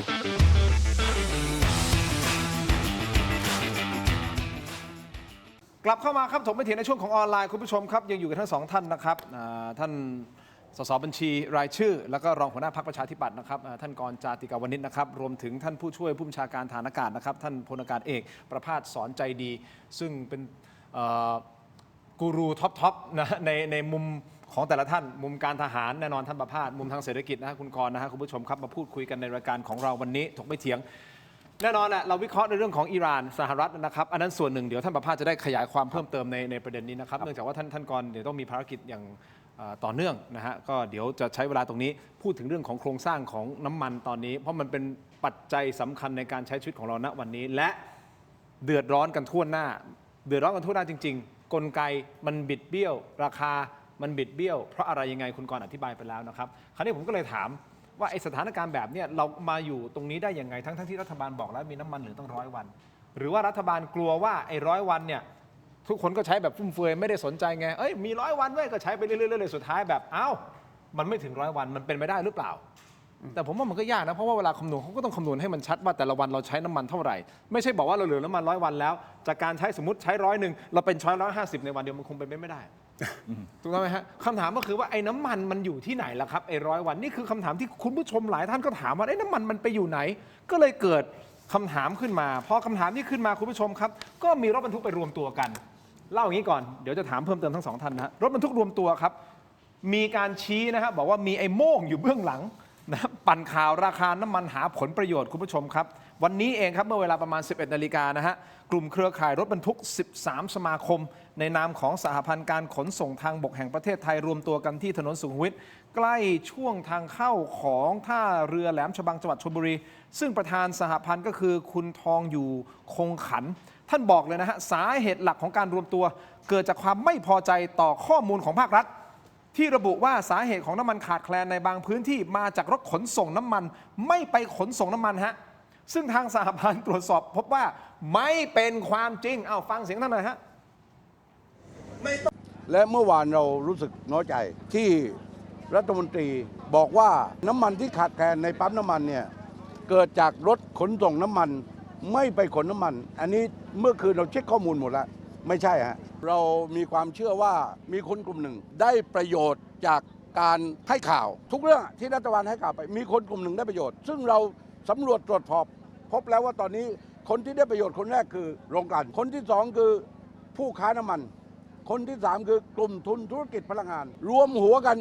รังแกประชาชนคนไทยทั้งประเทศ คุณสร้างทุกอย่างให้มันตื่นตระหนก แล้วมันจะได้ดูแลปกครองง่าย แล้วก็ฉวยโอกาสนี้มีไอ้โม่งอยู่ข้างหลัง สร้างกำไรจากตัวนี้ ผมไม่อยากพูดว่าเป็นใครแต่เราเชื่อมั่นว่ามีไอ้โม่งทำไมท่านบอกว่าน้ำมันใช้ได้61วัน95วันมาวันนี้101วันแล้วโดยข้อเท็จจริงมันเกิดอะไรขึ้นตามปั๊มน้ำมันทั้งหมด เพราะท่านบริหารจัดการผิดพลาดจากการที่เรารู้ว่ามีไอ้โม่งแสวงหาประโยชน์มันมีผลประโยชน์ทับซ้อนแน่นอนพี่น้องประชาชนเชื่ออย่างนี้ครับผมตั้งแต่วันที่ 28 ที่ผ่านมามันเป็นน้ำมันสต๊อกเก่าโรงกลั่นเก่าอยู่ในคลังเก่าทำไมต้องไปขึ้นราคาทำไมต้องเอากองทุนจำนวนมหาศาลไปซับซิดีให้กับกลุ่มทุนเหล่านี้ผมคิดว่ารัฐบาลหน่อมแนมบริหารจัดการไม่เป็นแล้วมาโทษคนโน้นคนนี้โทษคนคือรัฐบาลนี้เก่งแต่โทษชาวบ้านไม่เคยโทษตัวเองแต่ครั้งนี้มันเลวร้ายมากเพราะมันมีเงาอยู่หลายตัวอยู่เบื้องหลังสถานการณ์สมมุติทั้งหมดและเป็นสถานการณ์สร้างความตื่นตระหนกให้พี่น้องประชาชนผมคิดว่า 1. มีผลประโยชน์ทับซ้อน 2. มีคนได้ประโยชน์จากเหตุการณ์นี้ผมไม่รู้ว่ากลุ่มไหนนะผู้สื่อข่าวต้องไปตามเอาเองก่อนที่จะเรียนถามทั้งสองท่านนะครับคุณผู้ชมให้ความเป็นธรรมกับรัฐบาลนะครับวันนี้เองคุณพัชรีจงรักรองอธิบดีกรมพัฒนาพลังงานทดแทนและอนุรักษ์พลังงานก็แถลงผ่านศูนย์บริหารและติดตามสถานการณ์การสู้รบในภูมิภาคตะวันออกกลางหรือว่าสบกพูดถึงประเด็นน้ำมันไว้แบบนี้ครับในส่วนของราคาพลังงานรัฐยังคงใช้กลไกกองทุนน้ำมันเชื้อเพลิงพยุงราคาไม่ให้ปรับขึ้นรุนแรง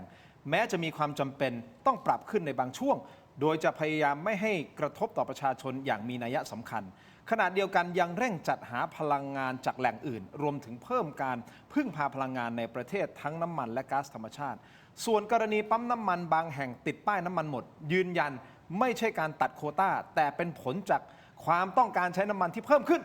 และข้อจำกัดด้านขนส่งโดยขณะนี้ได้เพิ่มเที่ยวรถขนส่งผ่อนคลายข้อจำกัดบางประการและเร่งกระจายน้ำมันให้เพียงพอแล้วนี่คือสิ่งที่ท่านพูดนะครับฟังครับคือตอนนี้เองค่ะในโลกโซเชียลอะค่ะมีการตั้งคำถามว่าสรุปแล้วผู้ประกอบการนะคะถูกตัดโควต้าน้ำมัน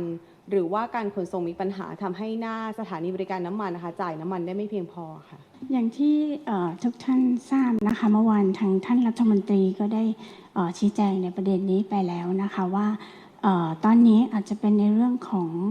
ความต้องการการใช้พลังงานที่เพิ่มมากขึ้นโดยเฉพาะน้ำมันนะคะทำให้เรื่องของการขนส่ง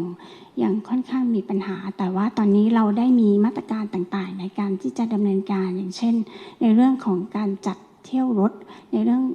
การขนส่งให้เพิ่มมากขึ้นแล้วก็ขอความร่วมมือ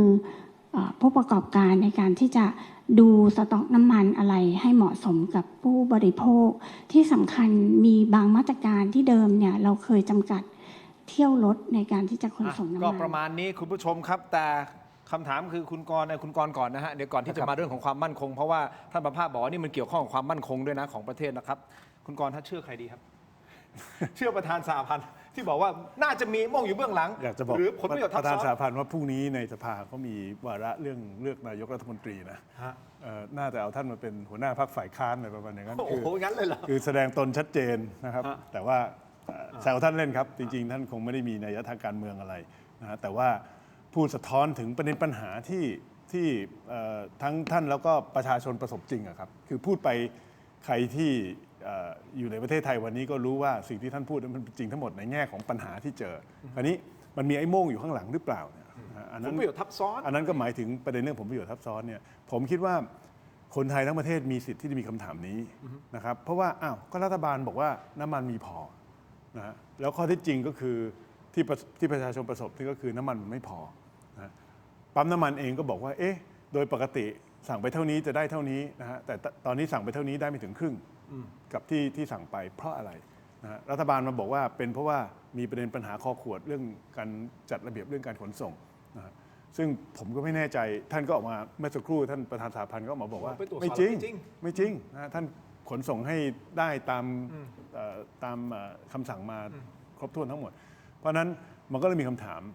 ตามตรรกะและเหตุผลนะฮะถามว่ามันมีใครที่อาจจะได้ประโยชน์บ้างนะครับในเชิงหลักทฤษฎีก่อนนะไม่ได้กล่าวหาใคร แน่นอนที่สุดคนที่มีน้ำมันอยู่ในมือ ถ้าเขารู้ว่าราคาน้ำมันมันมีแต่จะขึ้นนะฮะการชะลอการขายเนี่ยถามว่าเขาได้ประโยชน์ไหมเขาได้แน่นอนนะครับคือมันเป็นเช่นนั้นเพราะฉะนั้นหน้าที่ของรัฐบาลเนี่ยก็คือในกวดขันลงในรายละเอียดอย่างมากๆเมื่อสักครู่เราคุยกันนอกจอครับว่าในสถานการณ์แบบนี้เนี่ยสถานการณ์ขั้นวิกฤตแบบนี้เนี่ยมันต้องมีลักษณะวอลลุ่มที่จะมีรายละเอียดทั้งหมดนะครับว่าเมื่อกี้ท่านบอกว่าน้ำมันอยู่ที่ไหนบ้างจะต้องเคลื่อนไปที่ไหนนะฮะไปถึงแล้วหรือยังแล้วก็มีการจัดจ่ายให้กับใครภาคอุตสาหกรรมต้องซื้อจากตรงนี้นะฮะประชาชนเขาถึงจะมีสิทธิ์ซื้อจากตรงนั้นเหล่านี้เนี่ยมันต้องติดตามลงในรายละเอียดเพียงแค่สั่งไปให้ข้าราชการไปดำเนินการต่อผมบอกได้เลยจากประสบการณ์การที่เคยอยู่ตรงนั้นนะครับทำไม่ได้ไม่พอนะเพราะฉะนั้นผมคิดว่าตรงนี้เนี่ยตราบใดที่ประชาชนยังไม่เห็นไม่มีความมั่นใจกับการทำงานของรัฐบาลเนี่ยความเชื่อมั่นก็ยังไม่มีนะครับ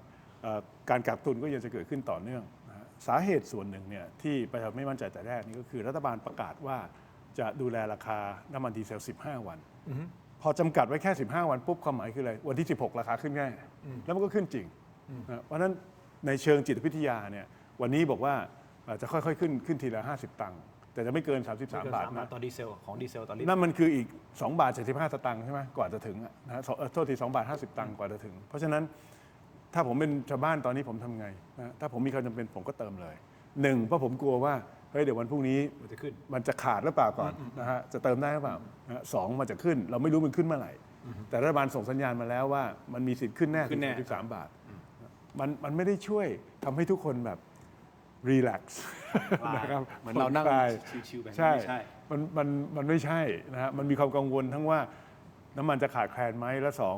ราคาจะขึ้นเมื่อไหร่ต่างหากเนี่ยนะฮะมันเพิ่มความกังวลให้กับประชาชน ส่วนคำถามว่าน้ำมันมีจริงไหมผมมั่นใจว่ามีมันจะหายไปไหนอะครับเวลามันเพิ่งผ่านไปแค่2 อาทิตย์นะฮะมันจะหายไปไหนนะบางส่วนเนี่ยเอาจริงอยู่ที่รัฐบาลอ้างวัน100 วันเนี่ยมันอาจจะอยู่กลางทะเลนะบางส่วนอาจจะยังไม่ได้อยู่กลางทะเลด้วยซ้ำไปแต่ว่าตกลงมีสัญญาแล้วว่าจะซื้อจะขายกันนะครับก็เอามานับรวมเป็นสต็อกด้วยเป็นไปได้ซึ่งทั้งหมดนี้เนี่ยมันก็เป็นความพยายามของรัฐบาลนั่นแหละที่จะทำให้เราสบายใจแต่มันไม่ได้มีผลเลยนะครับในช่วงที่ผ่านมาคนไม่แคร์หรอกครับว่าเรามีสต็อกอยู่เท่าไหร่เขาแคร์ว่าที่ปั๊มหน้าบ้านเขามีน้ำมันให้เติมไหม อันนี้น่าคิดคุณผู้ชมครับแล้วจากที่ท่านประภาสพูดไปแล้วที่ท่านกรวิเคราะห์มาเมื่อสักครู่นี้นะครับคุณผู้ชมครับผมเชื่อว่าคุณผู้ชมคิดต่อไปได้แหละแล้วก็ดูว่าสรุปแล้วเนี่ยน้ำมันอยู่ที่ไหนกันแน่หรือว่ามันมีกระบวนการบางอย่างหรือเปล่าที่ทำให้น้ำมันไม่ออกมา เพื่อรออะไรบางอย่างหรือเปล่าเอาแบบง่ายๆภาษาชาวบ้านคราวนี้ท่านประภาสบอกว่านี่คือความมั่นคงอันนี้คือ security ถูกต้องไหมครับของประเทศความมั่นคงผมถามงี้นะฮะผมถามแบบเข้าเป้าเลยนะฮะประเด็นเนี่ยจะเป็นน้ำพึ่งหยดเดียวหรือเปล่าที่ทำให้สถานการณ์ป้องไปหมดเลยผมก่อนอื่นผมต้องให้กำลังใจกับทีมงานของภาคราชการและก็หน่วยต่างๆ ที่ดูแลเรื่องน้ำมันแล้วก็พยายามที่จะประชุมพยายามที่จะชี้แจงแล้วก็ให้ความสำคัญมาประมาณสัก2 อาทิตย์แล้วเนี่ยผมคิดว่าเขาคงมีความจริงใจและก็ตั้งใจเต็มที่แต่ว่ามันก็ผลลัพธ์ที่มันออกมาณวันนี้ก็ต้องยอมรับว่าประชาชนเดือดร้อนจริงๆไม่ว่าจะเป็นปั๊มไม่มีน้ำมันเติมแล้วก็ว่าด้วยเรื่องของการดำเนินการต่างๆเนี่ยตรงนี้ต้องยอมรับว่ามันเป็นเพนพอยต์ละมันเป็นเพนพอยต์แล้วอย่างที่ท่านกรว่าเมื่อกี้เนี่ยเราต้องดูถ้ามองในแง่ของการบริหารสถานการณ์ภาวะวิกฤตณทีนี้เนี่ยจะมาบริหารแบบระบบเดิมไม่ได้แล้วมันต้องมีแบบลักษณะเฉพาะเรื่องน้ำมันอย่างเดียวเลยเป็นเรื่องที่ต้องดูและจะต้องเห็นภาพผมยกตัวอย่างผมเป็นผู้อำนวยการศูนย์ข่าวสารสถานการณ์ไทยกัมพูชาเนี่ยมีความขัดแย้งในชายแดนเนี่ยไม่ว่าจะเกิดอะไรขึ้นผมนั่งทุกหน่วยผมมาหมดถ้ามีประเด็นไหนฮอตมาปุ๊บผมจะตอบทันทีแล้วจะไม่โทษตัวเองเลยจะบอกว่ามันเกิดอะไรขึ้นแล้วจะบอกยังไงขึ้นทำนองเดียวกันเรื่องพวกนี้ผมว่านักวิชาการใครทุกคนก็รู้ว่าบริหารวิกฤต crisis management ตัวนี้เนี่ยใครจะทำไว้เกิดอะไรขึ้น อย่างเมื่อกี้เนี่ยเราต้องมาดูให้หมดว่าน้ำมันมาจากที่ไหน ผมไม่บอกนะว่ามันจะมีกลุ่มทุนหรือจะมีอะไรต่างๆนั่นเป็นเรื่องของเขาเนาะแต่มันจะต้องออกมายังไงมันต้องเปิดยังไงแล้วที่ปั๊มไหนมันเกิดปัญหาขึ้น ซึ่งจะต้องดูแล้วสำคัญที่สุดคือท่านต้องอธิบายเป็นภาพว่ามันอยู่ตรงไหนเห็นชายปุ๊บมันจะไปตรงไหนไปถึงเมื่อไหร่มันสามารถบริหารจัดการได้ ซึ่งตรงนี้ก็เป็นความเห็นส่วนตัวผมนะผมว่ามันเป็นเรื่องที่ชะล่าใจไม่ได้ที่ถามว่าน้ำพึ่งหลดเดียวไหมก็ถ้าถึงเวลาแล้วพี่น้องเดือดร้อนแล้วบอกว่ามีแล้วมันไม่ถึงเนี่ยผมว่ามันเป็นความเป็นอยู่ของชีวิตประชาชนอ่ะก็หวังว่าไม่อยากให้เกิดแบบนั้นไม่อยากให้เกิดแบบนั้น ประชาชนเห็นรายละเอียดทั้งหมดอย่างที่ท่านว่าเมื่อสักครู่เนี่ยความมั่นใจ ความจริง ก็ เขาจะมั่นใจความจริงสำคัญมาก คือเราจะบอกที่ว่าเรากำลังเตรียมรถอันเมื่อกี้สักครู่นี้นะแต่ก็โอเคเป็นแต่ว่าถ้ามันเห็นทั้งหมดล่ะเห็นทั้งสายมาล่ะที่ว่าตรงนั้นเกิดอะไรขึ้นเนี่ยผมไม่แน่ใจว่ามันมีแดชบอร์ดตรงนี้ไหมมีเห็นภาพไหมความเคลื่อนไหวไหมอะไรต่างๆเนี่ยซึ่งมันจะทำก็ไม่น่ายากนะผมคิดว่าสิ่งเหล่านี้เนี่ยประชาชนตอนนี้เนี่ยเกิดการสับสนเกิดการแพนิคเป็นเรื่องจริงที่มันเกิดขึ้นและเกิดการขัดแคลนเพราะวิกฤตแบบนี้จะต้องรีบเข้าให้ถึงเป้าที่สุดเข้าไปที่ปัญหา ตรงไหนเดือดร้อนในพื้นที่ถ้ามีผู้ที่รับผิดชอบด้านนี้ก็ต้องไปชี้แจงต้องไปดำเนินการ แล้วเห็นภาพชัดเจน ผมว่าตรงนี้สำคัญ แล้วการที่จะชี้แจงประชาชนเนี่ยมันจะต้องวันเดียวครั้งมันคงไม่ได้แล้วล่ะมันต้องเป็นชั่วโมง2 ชั่วโมง 3 ชั่วโมงแล้วต้องทันทีเรียลไทม์ให้ตรงเวลา ในฐานะที่ท่านกรเคยอยู่เป็นรัฐบาล ใครต้องเป็นคนฟันธงหรือว่าใครต้อง take action ในมุม ต้องท่านนายกแน่นอนครับ ถูกไหมฮะ เพราะว่าท่านนายกเองก็เป็นประธานคณะกรรมการนโยบายพลังงานแห่งชาติด้วยอีกต่างหากนะครับยังไงก็ต้องมาจากท่านนายกเพราะมันมีหลายกระทรวงด้วยที่เกี่ยวข้องนะกระทรวงพาณิชย์กระทรวงพลังงานกระทรวงคมนาคมนะครับมหาดไทยอีกเพราะฉะนั้นแล้วคลังด้วยนะครับเพราะฉะนั้นยังไงก็ต้องเป็นท่านนายกนั่งหัวโต๊ะเรื่องนี้เนี่ยมันวิกฤตระดับ แต่ผมว่าระหว่างที่ ความมั่นคงของประเทศ เราพูดอยู่ตรงนี้เขาอาจจะกำลังทำอยู่กันอยู่ก็ได้ครับ ใช่ และกำลังดำเนินการและจะรีบแก้ปัญหา เข้าใจ ต้องถ้าเกิดว่ากำลังทำอยู่ดำเนินการอยู่ก็ถือว่าเป็นมุมมองความเห็นของพวกเราว่า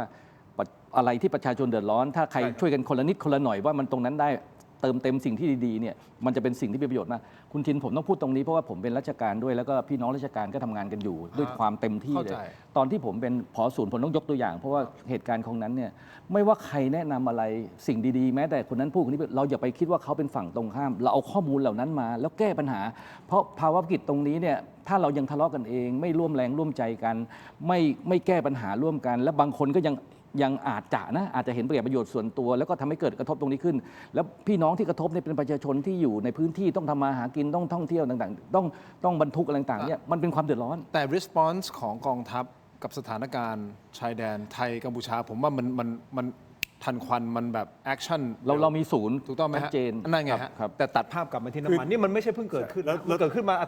ตรง เราเห็น นี้ มา เนี่ย ตั้งแต่ ผม มัน ต้อง สอง พูด อา ถึ ทิต ง ย์แล้วท่าน ต้องขออนุญาตด้วยนะครับผมเช่นเดียวกัน ผมก็เห็นหลายท่านเห็นตรงกันนะครับว่าเห็นหลายท่านปฏิบัติหน้าที่ทำเต็มที่ ด้วยความเต็มที่นะ แต่ว่าในเชิงโครงสร้างเนี่ยมันมีประเด็นที่น่าเป็นห่วงนะครับอันดับแรกเนี่ยคนไทยเนี่ยมีนิสัยอย่างหนึงก็คือจะเดือดร้อนยังไงไม่ว่าตราบใดที่เขามีความรู้สึกว่าเขาอยู่ในสถานะเดียวกันกับคนอื่นทุกคน คือมีความเท่าเทียมนะฮะระบบเป็นธรรมกับเขานะครับอดอยากไม่ว่าแต่ว่าขออย่าให้มีใครคนใดคนหนึ่งที่มีกินนะครับแต่เขาไม่มีอยู่ฝ่ายเดียวนะครับเพราะฉะนั้นสิ่งที่ผมกำลังจะบอกนี่คือความโปร่งใสความเป็นธรรมนี่มันสำคัญ เวลามีข่าวออกมาว่าเฮ้ยคนมีเส้นมีสายเติมน้ำมันได้นะครับธุรกิจของบ้านใหญ่เติมได้นะฮะแต่ชาวบ้านเติมไม่ได้ อย่างนี้เนี่ยมันจะนำไปสู่ไอ้ประเด็นเรื่องน้ำพึ่งหยดเดียวนะครับคือมันจะสะสมอารมณ์ไม่พอใจนะครับอีกอย่างนึงคือผมอยากที่จะบอกว่าโรงกลั่นบ้านเรามีประมาณ6 โรงนะครับผมจำไม่ได้ว่ากี่โรงอย่างน้อย4 โรงเนี่ยก็น่าที่เป็นโรงที่กึ่งรัฐวิสาหกิจนั่นแหละคือเป็นของปตท.นะฮะโรงกลั่นเหล่านี้เนี่ยก็มีข้าราชการปฏิบัติหน้าที่ในฐานะกรรมการนะฮะจริงๆสาเหตุที่เราส่งข้าราชการเข้าไปเป็นทำหน้าที่นี้เนี่ยก็คือเพื่อที่จะสวมหมวกภาครัฐก็คือดูแลประชาชนนะครับไปทวงดุลกับกลุ่มฝ่ายเอกชนที่เขาร่วมถือหุ้นอยู่นะฮะเพราะฉะนั้นหน้าที่คุณเนี่ยก็คือไปดูแลผลประโยชน์ในส่วนของส่วนรวมในฐานะกรรมการนะครับแต่โดยส่วนใหญ่เนี่ยพอเข้าไปแล้วถูกกลืนนะผมพูดตามนี้เลยนะก็คือกลายเป็นมองว่าหน้าที่คือดูแลผลประโยชน์ของตัวบริษัทมากกว่านะครับซึ่งผมว่ามันไม่ใช่ก็ต้องปรับทัศนคติกับตรงนี้นิดหนึ่งนะครับคือณปัจจุบันเนี่ยมันไม่ใช่ใครคนใดคนหนึ่งเป็นผู้ร้ายไปหมด 100% นะฮะผมไม่ได้บอกว่า โรงกลั่นไม่มีสิทธิ์ที่จะมีกำไรนะครับไม่ใช่เลยในขณะเดียวกันถามว่ากำไรณวันนี้เนี่ยตามจริงเลยเนี่ยมันสูงมากกว่าปกติไหมนะครับมันสูงมากกว่าคุณก็คืนส่วนหนึ่งมาได้ไหมนะฮะแล้วโดยเฉพาะรัฐก็ถืออยู่หุ้นอยู่ต้องครึ่งหนึ่งอยู่แล้วเพราะฉะนั้นตรงนี้เนี่ยผมถึงบอกว่าเรื่องของมุมมองทัศนคติสำคัญแล้วก็แม้แต่เราเป็นฝ่ายค้านเนี่ยเราก็มองว่าสิ่งที่เราเสนออย่างเช่นเรื่องของการลดภาษีสรรพสามิตเรื่องของการเก็บค่าธรรมเนียมลาภลอยเนี่ยก็เป็นสิ่งที่ทำให้ประชาชนได้ประโยชน์และรัฐบาลสามารถนำไปปฏิบัติได้นะครับก็ไม่ได้เป็นฝั่งตรงข้ามแบบนั้นนะครับคือไม่ได้มาเพื่อทำลายเอางี้เดี๋ยวอีกสักพักเดี๋ยวท่านก่อนต้องไปแล้วนะครับอย่างนี้แต่ด้วยความเคารพท่านครับผมก็เชื่อว่าก็มีคนเก่งๆในรัฐบาลครับแล้วผมเชื่อว่าสิ่งที่ท่านก่อนพูดเนี่ยผมก็น่าจะมีคนที่คิดแบบนี้ได้ทำไมมันไม่เกิดขึ้นมันเป็นช่วงรอยต่อไหมรอยต่อที่รอยต่ออะไรครับพวกนี้รอยต่อกำลังจะบอกว่าอ๋อยังไม่ได้เลือกนายกบางมุมมองอาจจะมองแบบนั้นหรือเปล่าไม่รู้อันนี้คือผมถามในมุมผมสื่อถามในมุมของแทนประชาชนหลายคนเหมือนกับรอไม่ได้ไงครับสมมุติคุณอยู่ในบริษัทนะคุณรู้อยู่แล้วมีคนเก่งเขารู้เรื่องดีกว่าแต่ทำไมความคิดเห็นคนนี้ถึงไม่ได้เอาไปเป็นนโยบายยุทธศาสตร์ของบริษัทก็บางทีมันอาจจะมีประเด็นปัญหาเรื่องโครงสร้างภายในที่ทำให้เขาไม่สามารถที่มีบทบาทได้ก็ได้นะก็คือพูดง่ายคุณต้องเลือกใช้งานคนที่รู้จริงทำเป็นจริงนะครับถ้าสมมุติว่าคุณไปมีคนอื่นที่ไม่ได้รู้จริงทำงานไม่เป็นหัวหน้าเขาเนี่ยนะมันก็จะลำบากที่คนนั้นเนี่ยจะชายได้จะออกมาแสดงความเห็นได้พอเห็นภาพเพราะฉะนั้นตัวโครงสร้างมันถึงสำคัญว่าใครมีหน้าที่รับผิดชอบอะไรตรงไหนนะฮะแล้วก็สุดท้ายตัวนายกรัฐมนตรีครับก็คือคนที่จะต้องเป็นผู้พิจารณาว่าในสถานการณ์นี้เนี่ยโครงสร้างการบริหารจัดการที่มีอยู่เนี่ยมันดีพอไหมแล้วมีอะไรต้องปรับไหมก็เป็นอำนาจหน้าที่และเป็นสิทธิ์ของท่านเพราะฉะนั้นสิ่งที่เราอยากจะเห็นหลังจากวันนี้เพราะเราก็สะท้อนสื่อก็พยายามสะท้อนอย่างที่บอกเราก็ไม่ได้เป็นปฏิบัติกับรัฐบาลหรืออาจจะเป็นโอกาสที่ดีก็ได้เพราะทำให้เราเห็นจุดบกพร่องแล้วเราจะได้ปรับแล้วกำลังจะเริ่มรัฐบาลตั้งรัฐบาลใหม่พอดีนะฮะมีความหวังผมมีครับเอาผมขอพูดอย่างนี้เลยนะครับผมขอตรงนี้แล้วก็หลายๆครั้งพูดถึงพลังงานพูดถึงเรื่องน้ำมันหลายๆครั้งเราจะเห็นว่ารัฐมนตรีพลังงานเนี่ยมักจะมาจากอดีตผู้บริหารปตท.นะฮะผมก็โอเคยอมรับว่านั่นหมายความว่าท่านเคยคว่ำวอดอยู่ในแวดวงพลังงานท่านก็มีความรู้เรื่องพลังงานแต่คนเราเนี่ยครับโดยสัญชาตญาณของมนุษย์เนี่ยมันมี bias นะอย่างผมเนี่ยผมโตมาในโลกของตลาดหุ้นผมก็มี bias คิดเข้าข้างตลาดหุ้นโดยปริยายอันนี้คือผมยอมรับเลยแล้วผมต้องคอยเช็คตัวเองเสมอว่าชุดความคิดของผมเนี่ยมันเป็นเพราะว่าผมไปโน้มเอียงไปมีลำเอียงเข้าข้างกับพวกที่ผมรู้จักหรือเปล่านะฮะผมกำลังจะบอกว่าท่านที่มาจากปตท.นะฮะก็มีแนวโน้มโอกาสที่จะโน้มเอียงลำเอียงให้กับองค์กรเก่าของท่านได้นะฮะผมเสนอว่าไม่ได้บอกว่าท่านลำเอียงหรือไม่นะครับแต่ว่าแนวโน้มโอกาสตามธรรมดาของปกติของมนุษย์เนี่ยมันมีโอกาสอย่างนั้นผมเข้าใจว่าท่านที่น่าที่จะมาเป็นรัฐมนตรีพลังงานคนต่อไปเนี่ยไม่ได้มาจากแวดวงภาคทุนใหญ่อุตสาหกรรมพลังงานเลยนะครับก็อาจจะทำให้เราสามารถที่จะมีมุมมองที่อาจจะแตกต่างได้นะครับจากมุมมองที่ผ่านมาคราวนี้ก่อนผมไปเนี่ยผมขอเสริมประเด็นเรื่องความมั่นคงนิดหนึ่งครับเชิญครับผมคิดว่าจังหวะนี้เนี่ยที่สำคัญที่สุดปัญหาเฉพาะหน้าเราพูดกันไปเยอะแล้วนะครับแต่มองไปสู่อนาคตเนี่ยก็คือเราต้องหันกลับมาดูว่า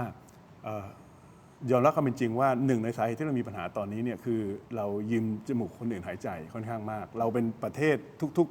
ๆสำนักต่างประเทศเขาวิเคราะห์เลยนะครับประเทศไทยเป็นหนึ่งประเทศที่พึ่งพาพลังงานจากการนำเข้าพลังงานมากที่สุดในเอเชียเพราะฉะนั้นเขามองว่าเราเนี่ยแหละการจะได้รับผลกระทบจากวิกฤตปัจจุบันนี้หนักหนาสาหัสที่สุดเมื่อเทียบกับทุกประเทศนะแต่มันไม่มีความจำเป็นต้องเป็นอย่างนั้นอย่างในปัจจุบันเลยเนี่ยเรามีปาล์มน้ำมันนะเราสามารถที่จะทำไบโอดีเซลมาทดแทนน้ำมันดีเซลได้ในอดีตเราเลิกใช้ไปหลายปีที่ผ่านมาเนี่ยเพราะว่าไบโอดีเซลมันแพงกว่าน้ำมันดีเซลนะครับแต่วันนี้เนี่ยไบโอดีเซลมันลิตรละประมาณ 35-36 บาทนะฮะถ้า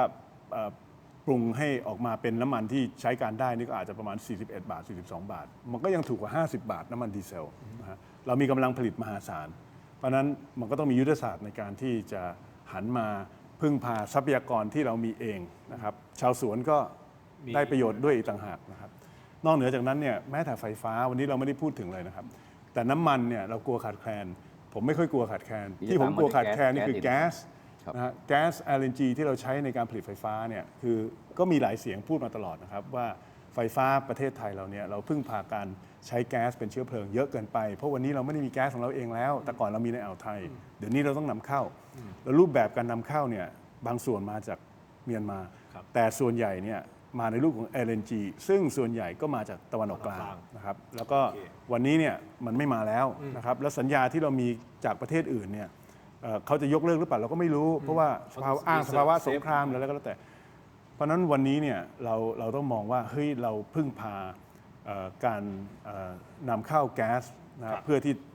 จะมีไฟฟ้าใช้มากถึงขนาดนี้ต่อไปไม่ได้นะฮะและเราไม่จำเป็นเพราะเรามีแสงอาทิตย์เรามี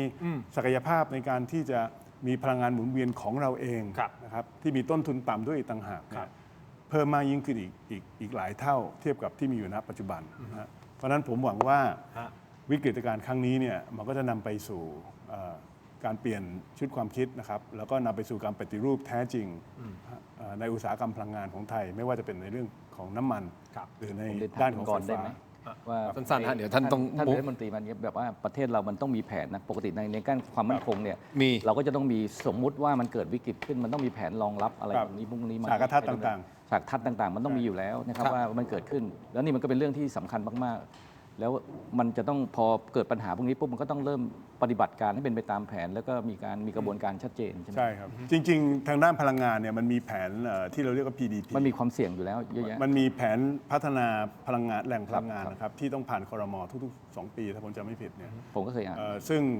ตรงนี้ถึงเวลาที่เราเอาจริงในมิติของความมั่นคงอย่างที่ท่านว่านะครับเรามีบทเรียนมาหลายครั้งนะฮะเราไม่เคยเรียนรู้สักครั้งหวังว่าครั้งนี้จะมีความแตกต่างครับหวังว่าอย่างนั้นก็รอดูนะฮะถ้ารัฐบาลเป็นรัฐบาลรูปแบบเต็มรูปแบบแล้วใหม่แล้วจะมีอะไรใช่ครับก็จังหวะดีครับจังหวะดีและอย่าลืมนะฮะสงกรานต์ใกล้เข้ามาแล้วนะครับพ่อแม่พี่น้องก็ต้องเดินทางอันนี้ก็จะเป็นอีกเรื่องนึงอีกปัญหาหนึ่งที่มันจะซ้อนเข้ามานะฮะจริงๆที่โทษนะฮะที่ผมแนะนำให้ลดภาระกองทุนน้ำมันด้วยการลดภาษีและอื่นๆเนี่ยก็เพื่อเหตุผลนี้เลยครับมันจะต่ออายุของกองทุนน้ำมันออกไปเพราะว่ารัฐบาลกังวลมากตามกฎหมายเนี่ยคือมีหนี้สินมากกว่า 40,000 ล้านไม่ได้เนี่ยเขากังวลว่ามันจะอยู่ไม่ทันที่จะรองรับช่วงสงกรานต์นะครับเพราะฉะนั้นไอ้ข้อเสนอที่ผมเสนอไปเนี่ยมันจะทำให้รัฐบาลสบายใจได้ว่ากองทุนน้ำมันเนี่ยอย่างน้อยยังช่วยดูแล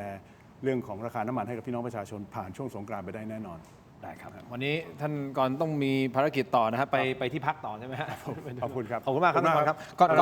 ก่อนจากกันนิดนึงมีของเล็กๆน้อยๆไม่ถึง 3,000 บาทครับสปอนเซอร์ดีๆทั้งนั้นเลยนะครับใช่นะบายบาซินนะฮะโอยอันโอสดนะฮะรวมถึงยาทาน้ำขาวตาหันคู่ด้วยนะครัขอน้ำปลาสักขวดด้วยไม่ได้เหรอ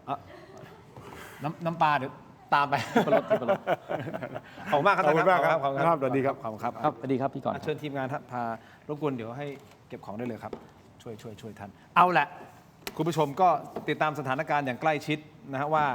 สรุปแล้วมันจะเป็นยังไงแล้วจะเป็นอย่างที่ท่านประธานสหพันธ์พูดหรือเปล่านะครับว่ามีเรื่องของไอ้โม่งหรือใครที่เป็นผลประโยชน์ทับซ้อนคุณผู้ชมครับก็แสดงความคิดเห็นกันเข้ามาได้นะครับแต่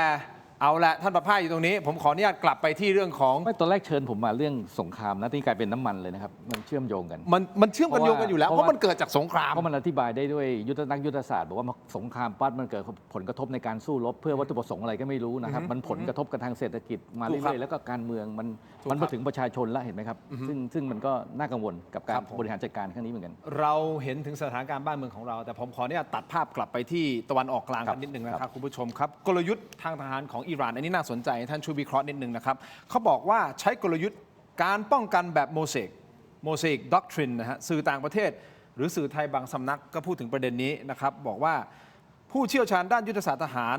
นะวิเคราะห์ว่าอย่างน่าสนใจบอกว่าสหรัฐเนี่ยทุ่มเงินมหาศาลใช้ยุทธวิธีเด็ดหัวผู้นำก็คือสังหารผู้นำสูงสุดของอิหร่านโดยหวังว่าพอผู้นำท่านสิ้นลงเสียชีวิตลงสงครามจบแน่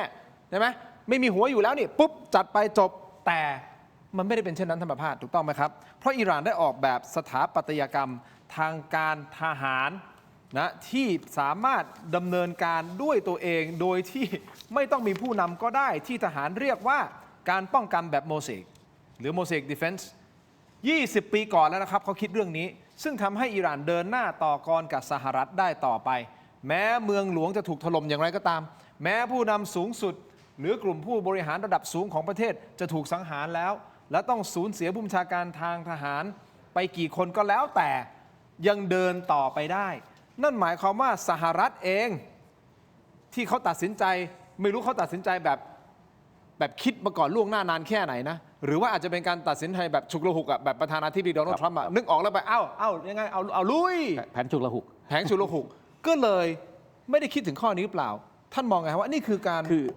นี่คือการประเมินพลาดหรือเปล่า ผมนำเรียนอย่างนี้ครับ ถ้าเกิดใครที่เคยไปเรียนที่สหรัฐอเมริกาจะรู้ว่าหลักการที่จะทำสงครามได้นอกจากการประเมินสภาพแวดล้อมการข่าวที่ชัดเจนแล้วมาประเมินแล้วเนี่ยสิ่งหนึ่งที่เขาถ้าตัดสินใจดำเนินการแล้วมันต้องมี military end state ที่เขาต้องการว่าต้องการเพื่ออะไรมันมาจากการเมือง แต่ตอนนี้การเมืองก็พยายามพูดแต่เราไม่เห็นทางการทหารเซนคอมเคยตอบสื่อมวลชนบอกว่าเขาจะไม่บอกว่าเขาทำอะไร เพราะว่าให้เสร็จภารกิจก่อนถึงบอก แล้วมีสิ่งหนึ่งที่เขาทำก็คือการวิเคราะห์จุดศูนย์ดุล จุดศูนย์ดุลคือจุดที่มันมีพลังอำนาจที่สุดในประเทศนั้น แล้วสุดท้ายเขาก็จะมีจุดนั้นเนี่ยพอสำคัญที่สุดก็จะไปที่ผู้นำเรื่องการติดต่อสื่อสาร มันถึงดำเนินการผู้นำแล้วถามว่าฝั่งอิหร่านรู้ไหมว่าเขาจะทำแบบนี้มันเขาก็ต้องมีผู้นำลำดับที่2ลำดับที่3ลำดับเป็นโมซิที่มันเป็นแบบเป็นเชนออกมามากมายที่เกิดขึ้นเขาก็เตรียมการที่จะถ้าผู้นำเขาเป็นอะไรไปปั๊บเนี่ยเขาก็ต้องมีระบบทดแทนที่ผมเรียนว่ามันเป็นสไปเดอร์เว็บอยู่ใต้ดินที่พร้อมจะดำเนินการรวมการควบคุมจริงแต่โชคดีที่อิหร่านจะไม่เหมือนเขาก็คือเป็นเรื่องของความเชื่อทางศาสนานะแล้วก็เป็นจิตวิญญาณของเขาที่เขารวมกันเป็นหนึ่งเดียวแล้วก็สามารถที่จะแบ่งภารกิจไกลบัตรไปสู่หน่วยต่างๆอย่างมากมายซึ่งตรงนี้เนี่ยก็เป็นการเคาน์เตอร์ตอบโต้ในกรณีที่ถ้าเกิดโดนโจมตีด้วยลุกลามลักษณะเช่นนี้ทราบไหมครับว่าจวดเขาเนี่ยในลึกๆแล้วเนี่ยเขามีแท่นยิงอยู่ในเมืองใต้ดินหลายจุดนะบางแท่นยิงนี่ท่านนักวิเคราะห์แล้วผมมีโอกาสได้คุยกับเขากับเพื่อนกันเองเนี่ยเขาบอกว่าบางคนเนี่ยแค่พอไปทำอุโมงค์เรียบร้อยเขาก็คิวตัวคนเหล่านั้นทิ้งหมดเลยนะเป็นความลับอันนี้เป็นหนังสือที่เป็นเรื่องเล่าจริงเท็จยังไงไม่ทราบแล้วก็จรวดบางลูกที่ยิงไปแล้วเนี่ยเขายอมที่จะโดนทำลายแล้วเขาก็จะเปลี่ยนที่อื่นซึ่งพวกนี้มันก็คือการหลบซ่อนแล้วก็รู้ว่าด้วยศักยภาพข้างบนดาวเทียมการเห็นเป้าระบบอิเล็กทรอนิกส์การบินลาดตระเวนเนี่ยมันสามารถเห็นหมดว่าอะไรขึ้นจากตรงไหนจรวดขึ้นจากที่ไหนก็จะมาทำลายมาดำเนินการต่อซึ่งถามว่ายุทธศาสตร์พวกนี้ในนักการทหารเนี่ยก็จะเห็นภาพชัดเจนว่าเขาก็ใช้หลักนิยมแบบนี้แหละแล้วแต่ครั้งนี้มันไม่เหมือนกับเมื่อที่ผ่านมาคือใช้เรือบรรทุกเครื่องบิน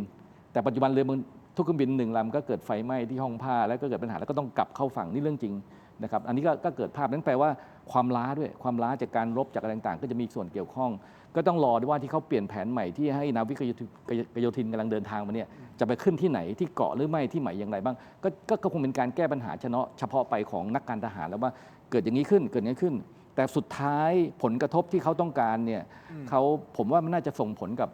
ทางการเมืองของอเมริกันพอสมควรนะเพราะว่าถ้าอิหร่านทุกสำนักจะวิเคราะห์ว่าถ้าดึงระยะเวลาได้สักพักหนึ่ง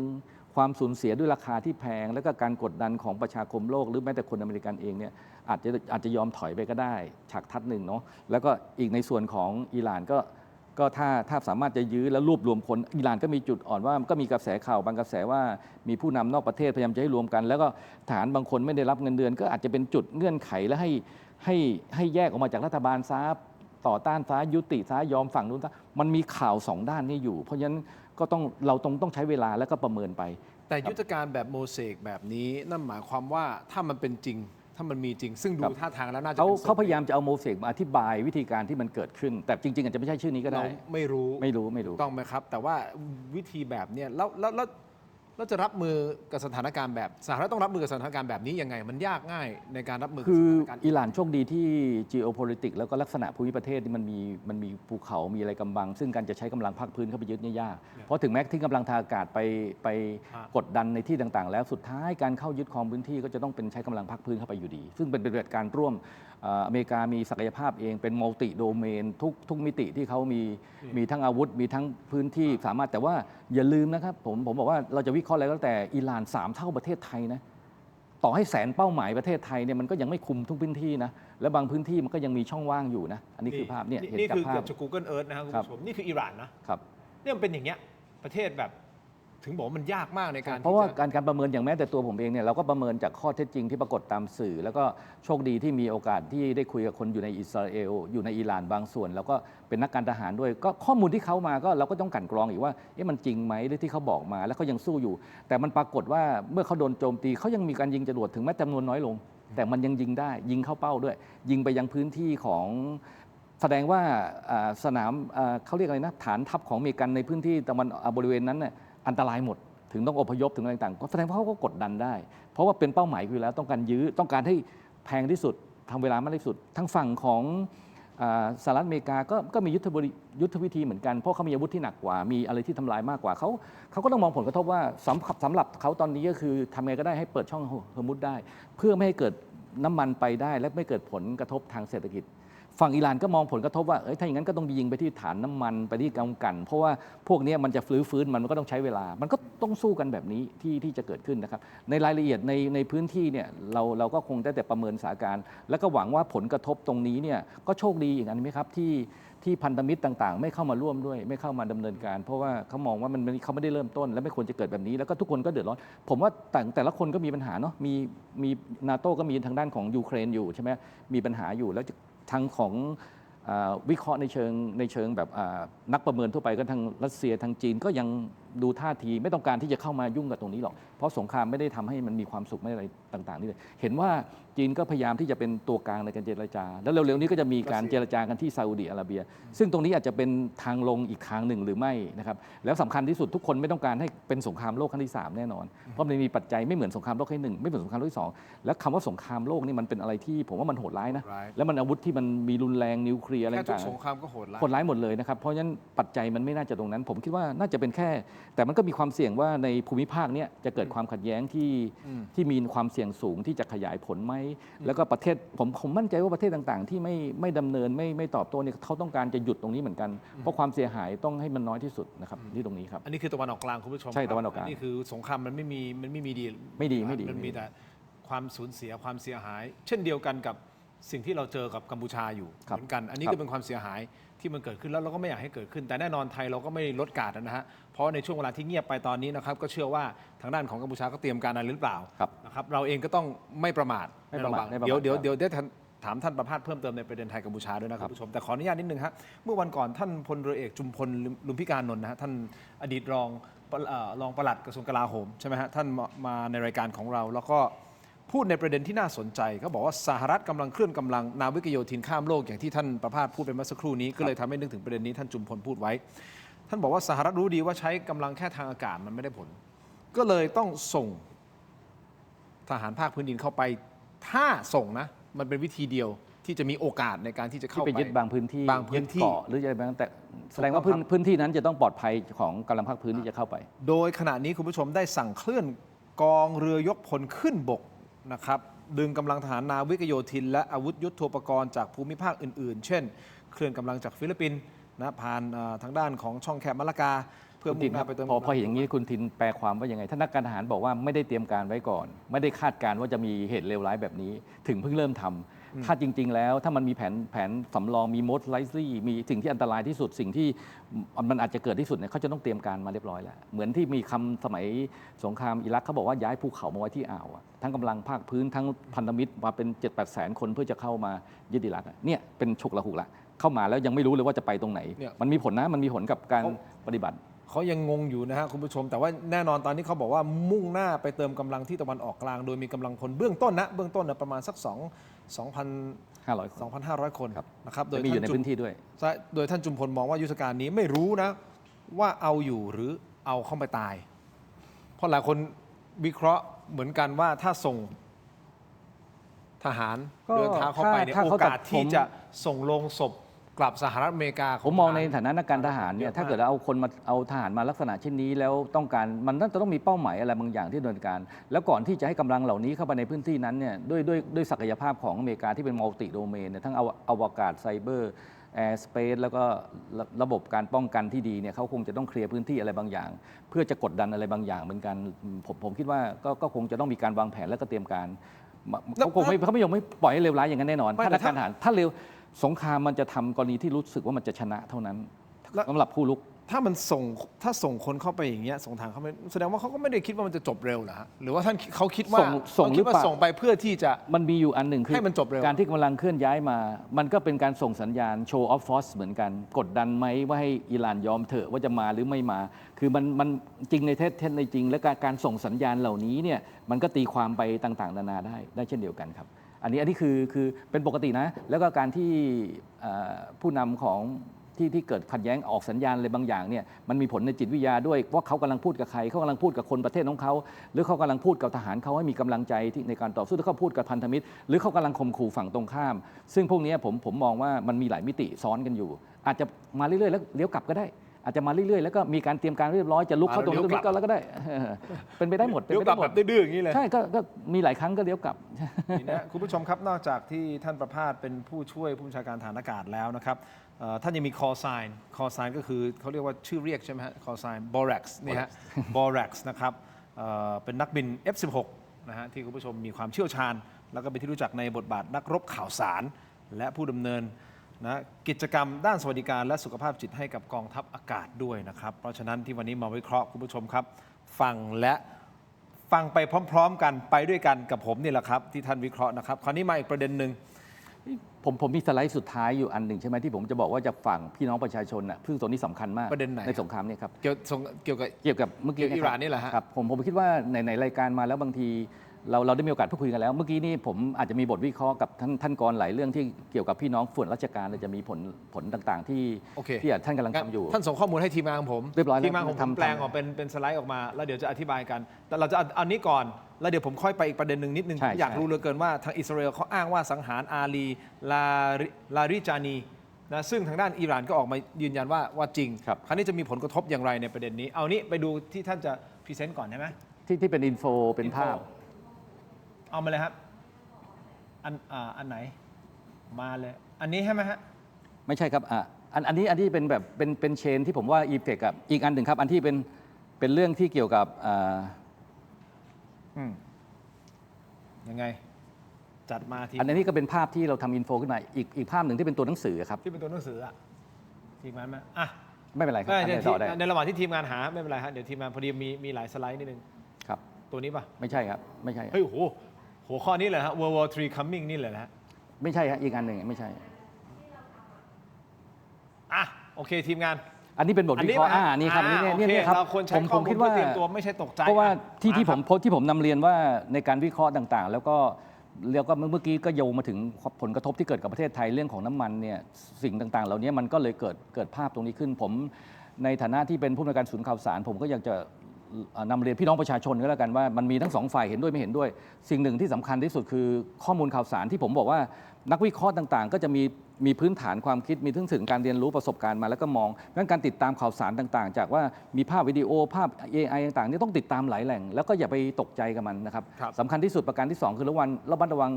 งข่าวปลอมที่ผมบอกอะสงครามที่ผมบอกว่าการเคลื่อนกำลังคือการส่งสัญญาณการโชว์อัลฟอร์ดการแสดงพลังการข่มขู่ในเชิงที่ยังไม่ได้ทำจริง การบอกว่ามีการขนย้ายต่างๆ ก็เป็นข่าวเหมือนกันงั้นเราต้องฟังให้ดีว่าข้อมูลเขาใช้เป็นอาวุธต่างๆ พวกนี้ ประการที่ 3 ก็คื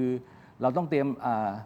ความผันผวนทาง ความผันผวนทางเศรษฐกิจแน่นอนแล้วมันก็เกิดกระทบขึ้น ตรงนี้ผมจะบอกว่าแม้แต่ตัวผมเองเนี่ยบังเอิญว่าผมติดโซลาร์เซลล์ที่บ้านละกลางวันก็ยังพอใช้ได้ แล้วตอนนี้เราก็ต้องกลับมาทบทวนตัวเองวางแผนระดับตัวเองบุคคลเลยว่าอะไรที่เราเกี่ยวข้องที่มันกระทบมาน้ำมันแพงแน่ๆแก๊สแพงแน่ๆความเป็นอยู่แพงแน่ ครับ ๆอาจจะตกงานไหมอะไรเกิดอะไรไหมก็คงต้องดูอาจจะต้องมาทบทวนแล้วก็หาวิธีการที่จะอยู่ให้ได้ในสถานการณ์วิกฤตแบบนี้นะครับแล้วสุดท้ายก็คือข้อถัดมาคือข้อ4เนี่ยเราต้องไม่ตื่นตระหนกครับอย่างเคสน้ำมันเนี่ยบางทีถ้าข้อมูลมันไม่ชัดเจน แล้วก็มันทำให้เหมือนกับมันส่งไปหมดเนี่ยมันก็จะตื่นตระหนกแล้วก็ทำให้เกิดการโกลาหลได้ก็ต้องระวั แต่ ง ไอ้ที่อย่าตื่นตระหนกเนี่ยคือ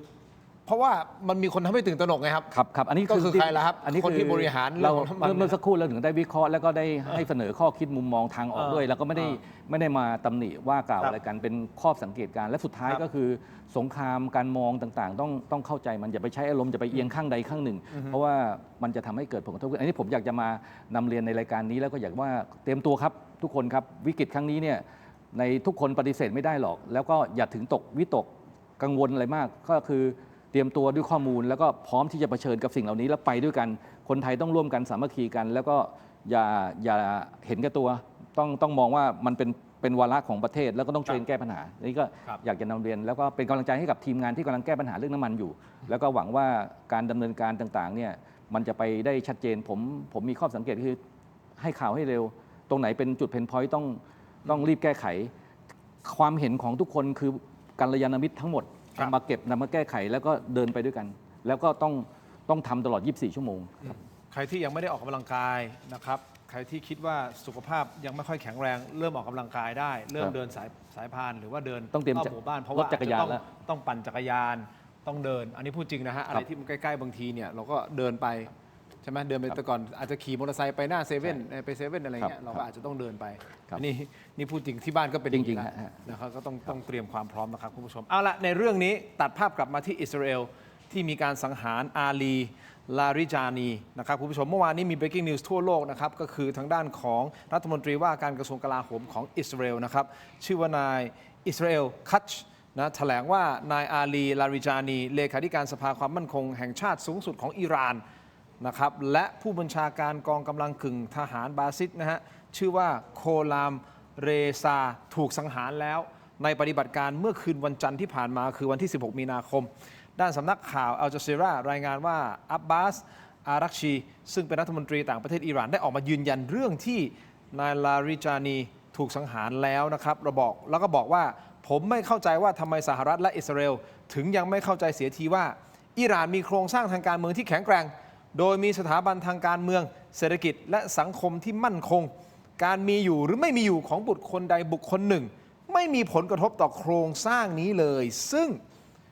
มันก็อาจจะไปสอดคล้องกับประเด็นที่เราพูดถึงเรื่องของโมเสก ครับ ถูกต้องไหมฮะ ครับ ว่าอาจจะเป็นอย่างนั้นหรือเปล่า คราวนี้สั้นๆนิดนึงฮะอาลีราดิจานีคือใคร คือดำรงตำแหน่งเลขาธิการสภาความมั่นคงแห่งชาติสูงสุด และเป็นอดีตโฆษกรัฐสภาที่ครองวาระถึง 12 ปี และเป็นที่ปรึกษาคนสำคัญของอดีตผู้นำสูงสุด นี่คือหน้าฉากของเขา แต่บทบาทเบื้องหลังที่แท้จริงของเขาคือมันสมองระดับยุทธศาสตร์ และผู้ประสาน10 ทิศที่ทรงอิทธิพลของอิหร่านคนหนึ่งเลยนะครับเขาเป็นนักยุทธศาสตร์ที่หาตัวจับยาก มีความคิดเป็นระบบและกล้าตัดสินใจลงมือทำอย่างเด็ดขาด ทั้งยังเป็นสถาปนิกผู้วางนโยบายมุ่งสู่ตะวันออก ดึงจีน และรัสเซียเข้ามาเป็นพันธมิตร เพื่อคานอำนาจชาติตะวันตก การเสียชีวิตของเขาจึงสร้างแรงสั่นสะเทือนอย่างหนัก เพราะทำให้อิหร่านสูญเสียทั้งผู้กุมความลับสุดยอด และนักประสานงานระดับท็อปไปในเวลาที่ประเทศต้องการตัวมากที่สุด ท่านประภาสมองการจากไปของนายอาลีลาริจานีอย่างไรครับ ผมมอง 2 ประเด็น ครับ ประเด็นแรกในเชิงยุทธวิธีเนี่ยพวกเราจะเห็นว่าอิสราเอลมีศักยภาพในการตรวจติดตามผู้นำที่เขาต้องการจะคิดว่าเป็นบุคคลสำคัญอย่างที่คุณทินได้ว่าเมื่อสักครู่เนี่ยทั้งเรื่องของการดักฟังสัญญาณต่างๆ แล้วก็สายลับนี่ในพื้นที่จนรู้ว่าเขาอยู่ที่ไหนแล้วสามารถจะมาฆ่าได้มาตัดหัวตรงนี้ได้ แล้วก็ทำให้เกิดผลสำเร็จแล้วก็มีผลกระทบ เพราะเขาเชื่อว่าเนี่ยคือเป้าหมายที่มีอิทธิพล แล้วก็อาจจะเป็นจิ๊กซอว์สำคัญที่เข้ามาค้นพบทีหลังว่ามีสำคัญประเด็นของผมคือศักยภาพตรงนี้เนี่ยนั่นคือไม่ง่ายที่จะทำไม่ว่าจะเป็นเรื่องของการดักฟังการดูสัญญาณการบอกจุด แล้วก็การใช้อาวุธที่แม่นยำแล้วก็โจมตีแล้วสามารถที่จะปลิดชีพเขา ปิดชีพเขาได้นี่อันนี้ก็คือเป็นศักยภาพที่เขามีที่อิสราเอลมีแล้วก็มีความพร้อมในการทหารถือว่ามันเป็นอะไรที่ทำยากๆมากในเชิงยุทธวิธีนะครับแต่เขาทำได้เมื่อทำได้แบบนี้ปุ๊บเนี่ยมันก็เลยจะเกิดผลกระทบตามมาว่าถ้าบุคคลนี้มีความสำคัญจริงมีความเชื่อมโยงจริงก็ต้องกระทบกับในระบบการปกครองระบบการสั่งการอะไรประเภทนั้นเนี่ยน่าจะมีกระทบ เพราะเขานี่คือผลกระทบที่เขาต้องการว่าเขาก็คงอาจจะหาว่าใครเนาะมันมีอิทธิพลมีสัญญาณนี้ก็คือปรากฏว่าพวกคนนี้เขาถึงได้ใช้ทุกวิธีการในการเซ็นเซอร์ทั้งงานที่มีหมดแล้วก็ดำเนินการตรงนี้แต่ถามว่าถ้าเป็นโมเสกจริงและเป็นความเชื่อจากนักวิเคราะห์ทุกฝ่ายบอกว่ามันมีทดแทนกันได้ ผมคิดว่ามันก็น่าจะมีผลกระทบหนึ่งแม้แต่ผู้นำเบอร์1 40 กว่าคนแล้วมันยังเกิดแบบนี้ก็ได้เนี่ยมันก็อาจจะมีผลกระทบเป็นไปได้ทั้งว่ากระทบมากกระทบน้อยแต่แนวโน้มแล้วผมคิดว่าเมื่อมาถึงนาทีนี้แล้วเนี่ยจะเห็นว่ามีบทนักวิชาการบอกว่ากลางค่ำกลางคืนคนอิหร่านออกมาชุมนุมกันเป็น10 ล้านเพื่อรวมพลังกันแล้วก็ต่อต้านกัน ถ้าตรงนี้ยังมีความเหนียวแน่นอยู่ แล้วก็มีผู้นำที่ขึ้นมาทดแทนได้ก็น่าจะยังดำเนินการต่อเนื่องได้ เพราะว่าเขามีระบบนี้อยู่แล้วว่าสามารถที่จะมีคนทดแทนได้ตลอด และต้องจับตาด้วยนะครับคุณผู้ชมวันศุกร์นี้จะเข้าสู่ปีใหม่ของอิหร่าน ครับ นะครับต้องดูว่าจะเกิดอะไรขึ้นในการฉลองปีใหม่ของอิหร่าน ครับ ซึ่งจะเกิดขึ้นในวันศุกร์ข้ามสู่วันเสาร์นะครับคุณผู้ชมครับ ที่น่าสนใจอีกภาพหนึ่งที่เห็นไหม คือ คนอิหร่านชุมนุมกันแล้วก็มีการทิ้งระเบิดตรงนั้นตรงนี้แสดงไม่มีความกลัวเลย ซึ่งตรงนี้มันส่งสัญญาณอะไรบางอย่างว่ามันเคยมีเหตุการณ์นะครับในสมัยโคโซโวแล้วมันมีสะพานอยู่สะพานหนึ่งที่จะข้ามไปแล้วปรากฏว่าจะต้องฝ่ายพันธมิตรจะต้องตัดสะพานนี้เพื่อไม่ให้ส่งบำรุงเข้าในนั้น ปรากฏว่าประชาชนทุกคนมายืนอยู่บนสะพาน คนที่จะมาทิ้งระเบิดก็เลยทำไม่ได้สะพานนั้นก็ยังอยู่ เช่นเดียวกันเหตุการณ์ลักษณะเช่นนี้เนี่ยถึงแม้จะไม่มีผู้นำถ้าเกิดเขาคิดว่าตึกเนี่ยเขาต้องการเอาไว้แล้วคนมารวมกันอยู่สัก10,000-20,000 คนแล้วถามว่าความชอบธรรมแล้วออกอเมริกาหรือว่าอิสราเอลจะกล้าใช้อาวุธตรงนี้ไหมอันนี้แหละนี่คือสิ่งที่พลังของประชาชนในประเทศที่มีอีกตั้ง80-90 ล้านคน ถ้าเกิดเขารวมพลังกันไอ้ตรงเนี้ยน่าสนใจน่าติดตามว่ามันมีสัญญาณเหมือนกันว่าเขาจะไปปกป้องสถานที่บางสถานที่แล้วรวมกันขึ้นมา มันก็จะเป็นเพราะว่าเรากำลังสู้กับหมายความว่าทุกกระแสมองเรื่องจิตวิญญาณมองเรื่องความรักชาติ มันทำให้เกิดว่าเขาสูญเสียเขาถูกรังแกก็เป็นกลุ่มหนึ่งเนาะแต่ในส่วนของอเมริกาส่วนของอิสราเอลก็ว่าไปก็ตามนั้นแต่นี่คือมองสองมุมไม่ได้บอกว่าใครจะชนะใครแต่ถ้ามันมีประเด็นนี้ขึ้นมาแล้วมีการสมมุติว่าปึ้งทีเดียวแล้วประชาชนหรือแม้แต่ที่โรงเรียนอนุบาลที่เด็กเสียชีวิตนี่ก็ผมว่าสะเทือนใจของทุกคนที่ได้เห็นภาพนั้นมันก็น่าสนใจตรงนี้ มีคำถามหนึ่งผมมีโอกาสได้พูดคุยกับก็คือนักธุรกิจหลายท่านนะฮะในประเทศไทย แล้วก็หนึ่งในนั้นมีการตั้งคำถาม แล้วก็ถามผมเขาก็ไม่แน่ใจเหมือนกันแต่เขาถามว่าก่อนหน้านี้เรื่องของการก่อการร้ายนะครับมันก็มีอยู่เนืองๆอยู่แล้วใช่ไหมครับมีช่วงหนึ่งแล้วก็ถี่ด้วยนะครับส่วนเหตุการณ์ครั้งนี้ที่มันเกิดขึ้นไปโทษนะฮะไปปลิดชีพผู้นำสูงสุดทางด้านจิตวิญญาณของประเทศเขามันเกิดคำถามว่าคือเขาคาดหวังนะเขาอาจจะติดตามข่าวแล้วรู้สึกอาจจะอินมากไปหรือเปล่าหรือไม่แน่ใจเขาบอกเขารู้สึกว่าทำไมพวกก่อการร้ายหรือว่าที่จะเอาคืนอะในภูมิภาคต่างๆไม่ใช่เป็นโลนวูฟนึกออกไหมฮะมาแล้วก็แบบปฏิบัติการต่างๆในทั่วโลกนะครับทำไมมันยังไม่เกิดขึ้นหรือว่ามันรอจังหวะหรือว่าท่านวิเคราะห์ในประเด็นนี้ยังไงหรือว่าคำถามนี้มันไม่ valid เลยไม่ควรถาม แต่ว่าผมว่ามันก็น่าคิดเหมือนกันนะฮะก็ได้แต่น่าคิดแต่ว่าเราก็ไม่รู้ว่าเขาเตรียมการกันอย่างไรอะไรต่างๆนี่มันก็มีความเป็นไปได้ทั้งหมดแหละครับว่าทุกคน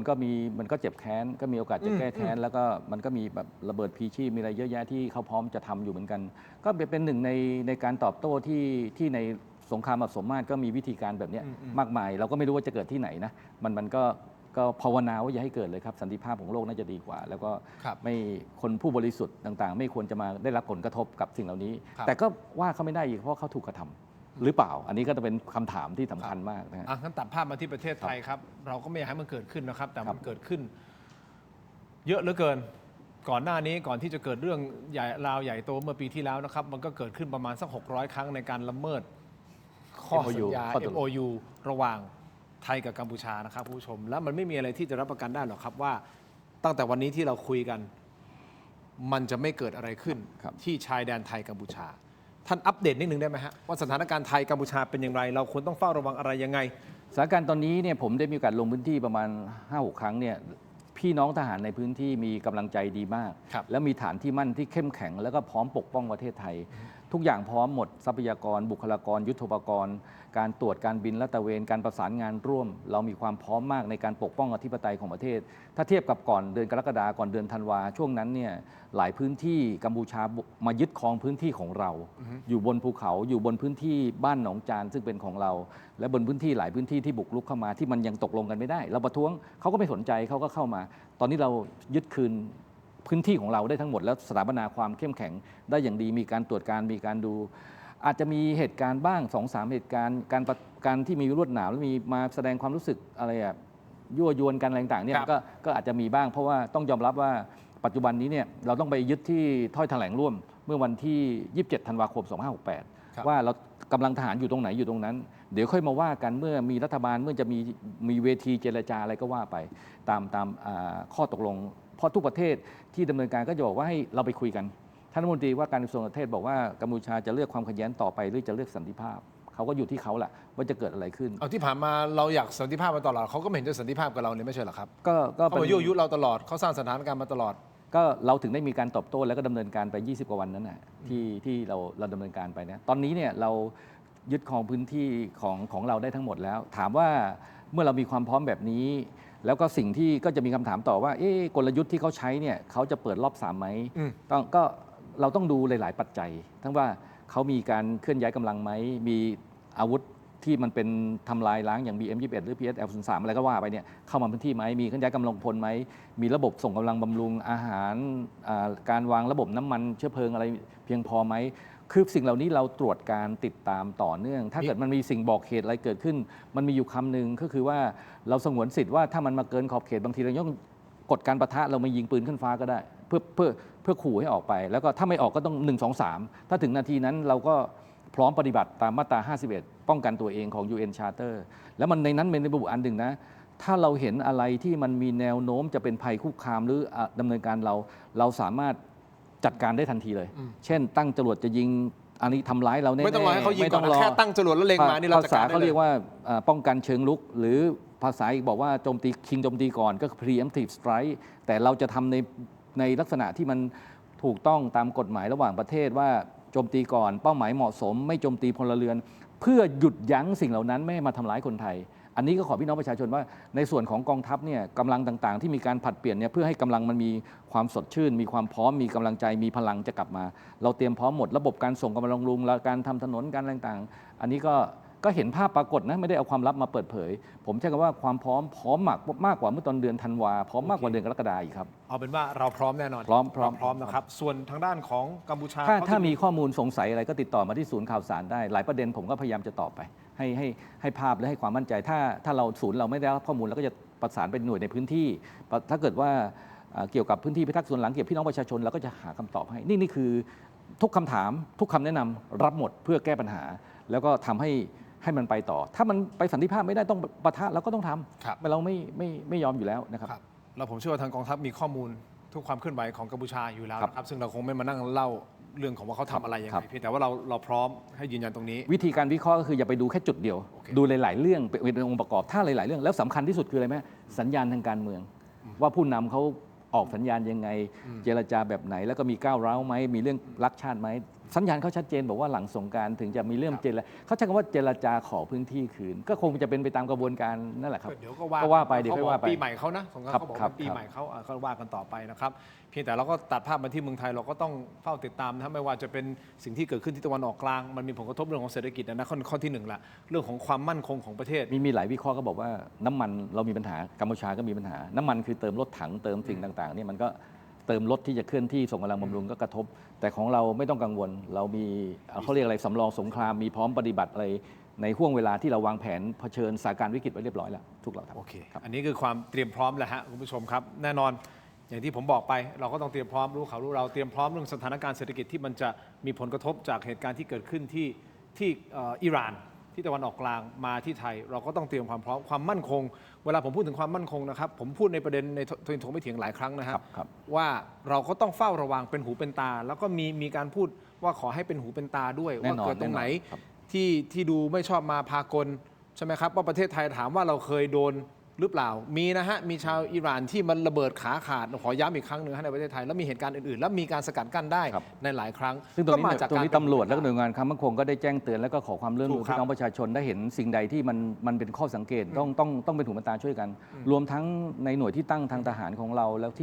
่มีความขัดแย้งแนวชายแดนด้วยข้อมูลเหล่านี้มันอาจจะมีสายลับอาจจะมีคนที่ไม่หวังดีข้ามือที่3แต่ก็ไม่ต้องตระหนกแต่เราเห็นที่มันผิดปกติ ก็แจ้งหน่วยความมั่นคงเข้าไปตรวจสอบแล้วก็จะได้จากหนักเป็นเบาผ่อนปลนได้ครับครับผมอ่ะหอมปากหอมคอแล้วอยากจะให้ท่านหอมปากหอมคอและหายเจ็บคอ ขออนุญาตนะครับมอบของเลยนะครับอันนี้ฮะเม็ดอมซิงค์พลัสครับขออนุญาตท่านนะครับ ขอบคุณมากครับขอบคุณครับ นี่ครับเม็ดอมซิงค์พลัสนะฮะผลิตภัณฑ์ไมบาซินจากเกรเตอร์ฟาร์มานะครับมี3สูตรที่มีคุณประโยชน์จากวิตามินหลากหลายชนิดครับเม็ดอมซิงค์พลัสวิตามินซีและโคคิวเทนกลิ่นองุ่นมะนาวเม็ดอมซิงค์พลัสลูทีและบิวเบอรี่กลิ่นแบล็คเคอร์เรนต์เม็ดอมซิงค์พลัสเบต้ากลูแคนกลิ่นสตรอเบอรี่นะครับซิงค์มีส่วนช่วยในการทำหน้าที่ของระบบภูมิคุ้มกันและกระบวนการต่อต้านอนุมูลอิสระถ้าเจ็บคอไอหรืออยากเสริมภูมิคุ้มกันครับเลือกไมบาซิน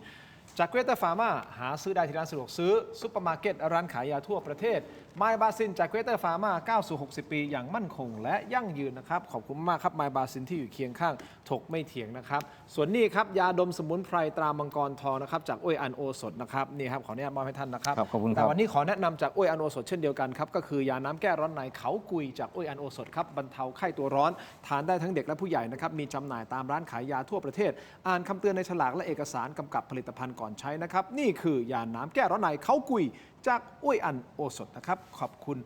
มากๆนะครับต่อกันที่ยาท่าน้ำขาวครับอันนี้ผมบอกนะครับมาตรฐานสากลครับยาท่าน้ำขาว49 บาทฝาสีฟ้าตราหารคู่นะครับมาตรฐานสากลหาซื้อง่ายตามร้านขายยาแผนปัจจุบันทั่วไปราคาเพียง49 บาทเข้าถึงง่ายจาก HK Pharmaceutical นะครับซึ่งยาท่าน้ำขาวสามารถที่จะแก้ท้องอืดท้องเฟ้อรักษาลำไส้อักเสบนะครับฆ่าเชื้อโรคในลำไส้ด้วยนะครับยาท่าน้ำขาว49 บาทฝาสีฟ้าตราหารคู่นะครับขอบคุณมากๆเลยนะครับมอบให้ ขอบคุณมากครับ น้ำ ขอบคุณครับ 2 ขวดนะครับขอบคุณมากๆเลยนะครับ น่าใช้มาก ใช่ครับ นี่คือยาท่าน้ำขาวของดีฮะตาหันคู่นะครับคุณผู้ชมครับ เอาละครับ ใครที่กำลังมองหาบ้านหรือคอนโดนะครับไม่ได้มอบบ้านและคอนโดให้ท่านนะฮะแต่เราแนะนำแอป ครับครับ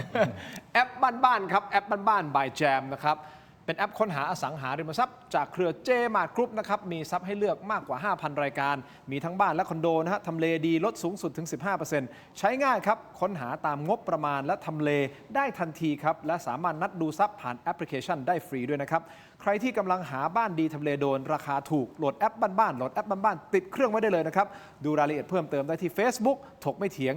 และ Facebook รวมถึง YouTube ของ Tero Digital ด้วยนะครับขอบคุณมากๆเลยนะครับคุณ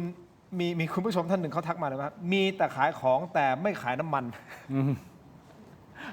มีแต่น้ำปลา ไม่มีแต่น้ำปลาครับคุณผู้ชมครับ นี่ของดีผมบอกได้เลยต้องมีทุกบ้านและร้านค้านะครับน้ำปลาแท้ตาทิพรสนะครับน้ำปลาที่ทุกบ้านทุกร้านต้องมีครับกลิ่นหอมและรสชาติกลมกล่อมครับจะเหยาะจิ้มหรือปรุงรสแกงผัดทอดนะครับได้หลากหลายเมนูเข้าถึงรสชาติอาหารไทยที่คุ้นเคยนะครับด้วยกระบวนการผลิตที่มีคุณภาพได้มาตรฐานส่งออกไปจำหน่ายทั่วโลกเลยนะครับน้ำปลาแท้ตราทิพรสนะครับหาซื้อได้ง่ายตามห้างสรรพสินค้าชั้นนำนะครับร้านสะดวกซื้อและร้านค้าทั่วไปครับนอกจากนี้ยังสามารถสั่งซื้อทางช่องทางออนไลน์ได้นะครับที่ Shopee Lazada Tops Online รวมถึง Macro Pro นะครับมีจำหน่ายทั้งแบบขวดเดียวแบบแพ็คแล้วก็ยกลังนะครับแค่มีทิพรสก็อร่อยครบรสนะครับขอบคุณมากๆครับทิพรสนะครับ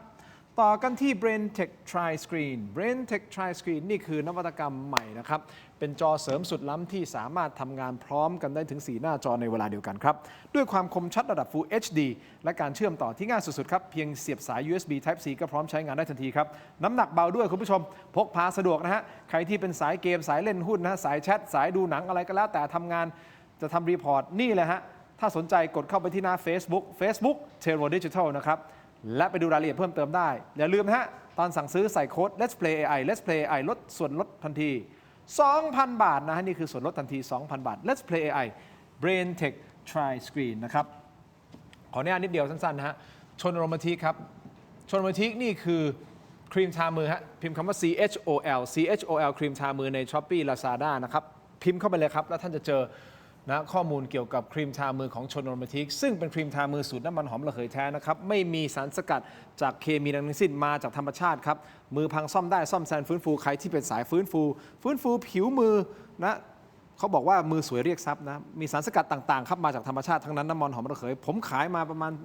3-4 ปีแล้วนะคุณผู้ชมครับแล้วก็ขายในศูนย์การค้าชั้นนำของประเทศไทยไม่ว่าจะเป็นไอคอนสยามเซ็นทรัลเวิลด์เอ็มคอเทียรวมถึง King Power ด้วยนะครับลูกค้าของผมส่วนใหญ่เป็นชาวต่างชาตินะครับแล้วเราก็เชี่ยวชาญเรื่องของน้ำมันหอมระเหยนะครับแต่อันนี้เป็นหนึ่งในประมาณ50 SKU ที่ผมมีนะครับเป็นหนึ่งใน50 SKU ที่ผมมีแล้วก็เป็นตัวที่เข้าใจง่ายก็คือไม่เหนียวเหนอะหนะแน่นอนนะฮะสำหรับครีมทามือทาแล้วซึมไวนะครับและมันฟื้นฟูบำรุงด้วยน้ำมันหอมระเหยแท้จากชนโรมาทิกนะครับ CHOL นะครับช่วยสนับสนุนค่าเทอมให้ลูกผมด้วยนะฮะขอบคุณมากครับ อีกอันหนึ่งอันนี้สนับสนุนค่าขนมค่าอาหารดีกว่าอย่าเรียกว่าค่าขนมค่าอาหารให้กับทีมงานถกไม่เถียงด้วยนะครับคุณผู้ชมตั้งใจทำอย่างมากท่านฮะ ครับ นี่คือบ็อกเซตฮะ Limited Edition บ็อกเซตครบรอบ 5 ปีถกไม่เถียงครับใช่ฮะของเรามา 5 ปีแล้วนะครับไอเทมหายากครับ สุดพิเศษอยู่ในนี้ทั้งหมด 3 ไอเทมด้วยกันนะครับผู้ชมครับ เดี๋ยวผมขอเปิดกล่องเขาให้ผมทำอย่างเงี้ยตอนที่ผมถ่ายรูปผมก็ไม่รู้ผมก็ทำตามเขานะออกมาดูแอปเบลมากเลย ผมสนับสนุนกล่องหนึ่งนะครับ เดี๋ยวจะเอากลับบ้านด้วย จริงไหมฮะ จริงครับ อ้าวมีค่าอาหารให้น้องๆละท่านสนับสนุนกล่องหนึ่งเอากลับบ้านขอบคุณครับขอให้ท่านเจริญนะฮะขอให้ท่านมีความสุขมากมายสุขภาพแข็งแรงร่ำรวยเงินทองร่ำรวยเพื่อนฝูงนะครับอ้าวสาธุโอเคครับ ให้ดูข้างในมีอะไรบ้าง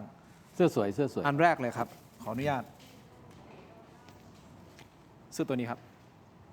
เสื้อถกไม่เถียง 5 ปีนะครับ อันนี้เราทำกับ Grand Sport เพราะฉะนั้น Grand Sport อยู่แล้วนะฮะของเขาแบรนด์ดีนะครับ แล้วก็เนื้อผ้านี่นุ่มนิ่มดีมากเลยนะฮะไมโครฟิลาเมนต์ใช่ไหมอันเนี้ยวิกกินฟิลาเมนต์นะนี่ถกไม่เถียง นี่คือให้ผมขายแบบขายเองเลยใช่ไหมรูปแบบของผมเองใช่ไหมไม่ต้องพูดอะไรมากมายใช่ไหมนี่เลย มันเป็นสิ่งที่คุณควรต้องมีฮะเพราะว่าเราทำมาจำนวนจำกัดนะฮะสินค้านำเข้ารอคุณนำออกนะฮะตัวนี้เลยนะฮะ ถกไม่เถียงครบรอบ 5 ปี ไม่หาซื้อที่ไหนไม่ได้ยกเว้นของนี่นะฮะอยู่ในบ็อกเซตของเรานะครับไอเทมมีจำนวนจำกัดครับเพราะเราผลิตมาทั้งหมด 18 ชุดเท่านั้นเองนะครับอ๋อไม่ใช่ใช่ไหมมากกว่านั้นฮะจริงๆนะอันเนี้ยถ้าไม่เชื่อท่านลองประพาสลองนี่ ครับ นี่ ครับอืม แล้วผมใส่อยู่ตัวนี้นี่ผมใส่อยู่ สวยมากครับ นี่ผมใส่อยู่มีคนหลายคนบอกให้ผมถอดเสื้อจัดรายการนี่ มัน ไอ ไป เทม ทำ แรก ที่ไหนไม่ได้มันเป็นลิขสิทธิ์ครับอันเนี้ยใช่ไหมฮะ ใช่ทับไม่ได้แล้วของเราเนี่ยลิขสิทธิ์ แล้ว ถ้า สีก็เข้ากับยุคสีทองกับดำสวยมาก แน่นอนฮะ ครับคนดีไซน์เก่งมากครับ คนดีไซน์อ้าวใครดีไซน์ยกมือ เก่งมากเก่งมาก อยู่ไหนคนดีไซน์ไหนยกมือไหนเธอดีไซน์เหรออ๋อโอเคโอเคโอเค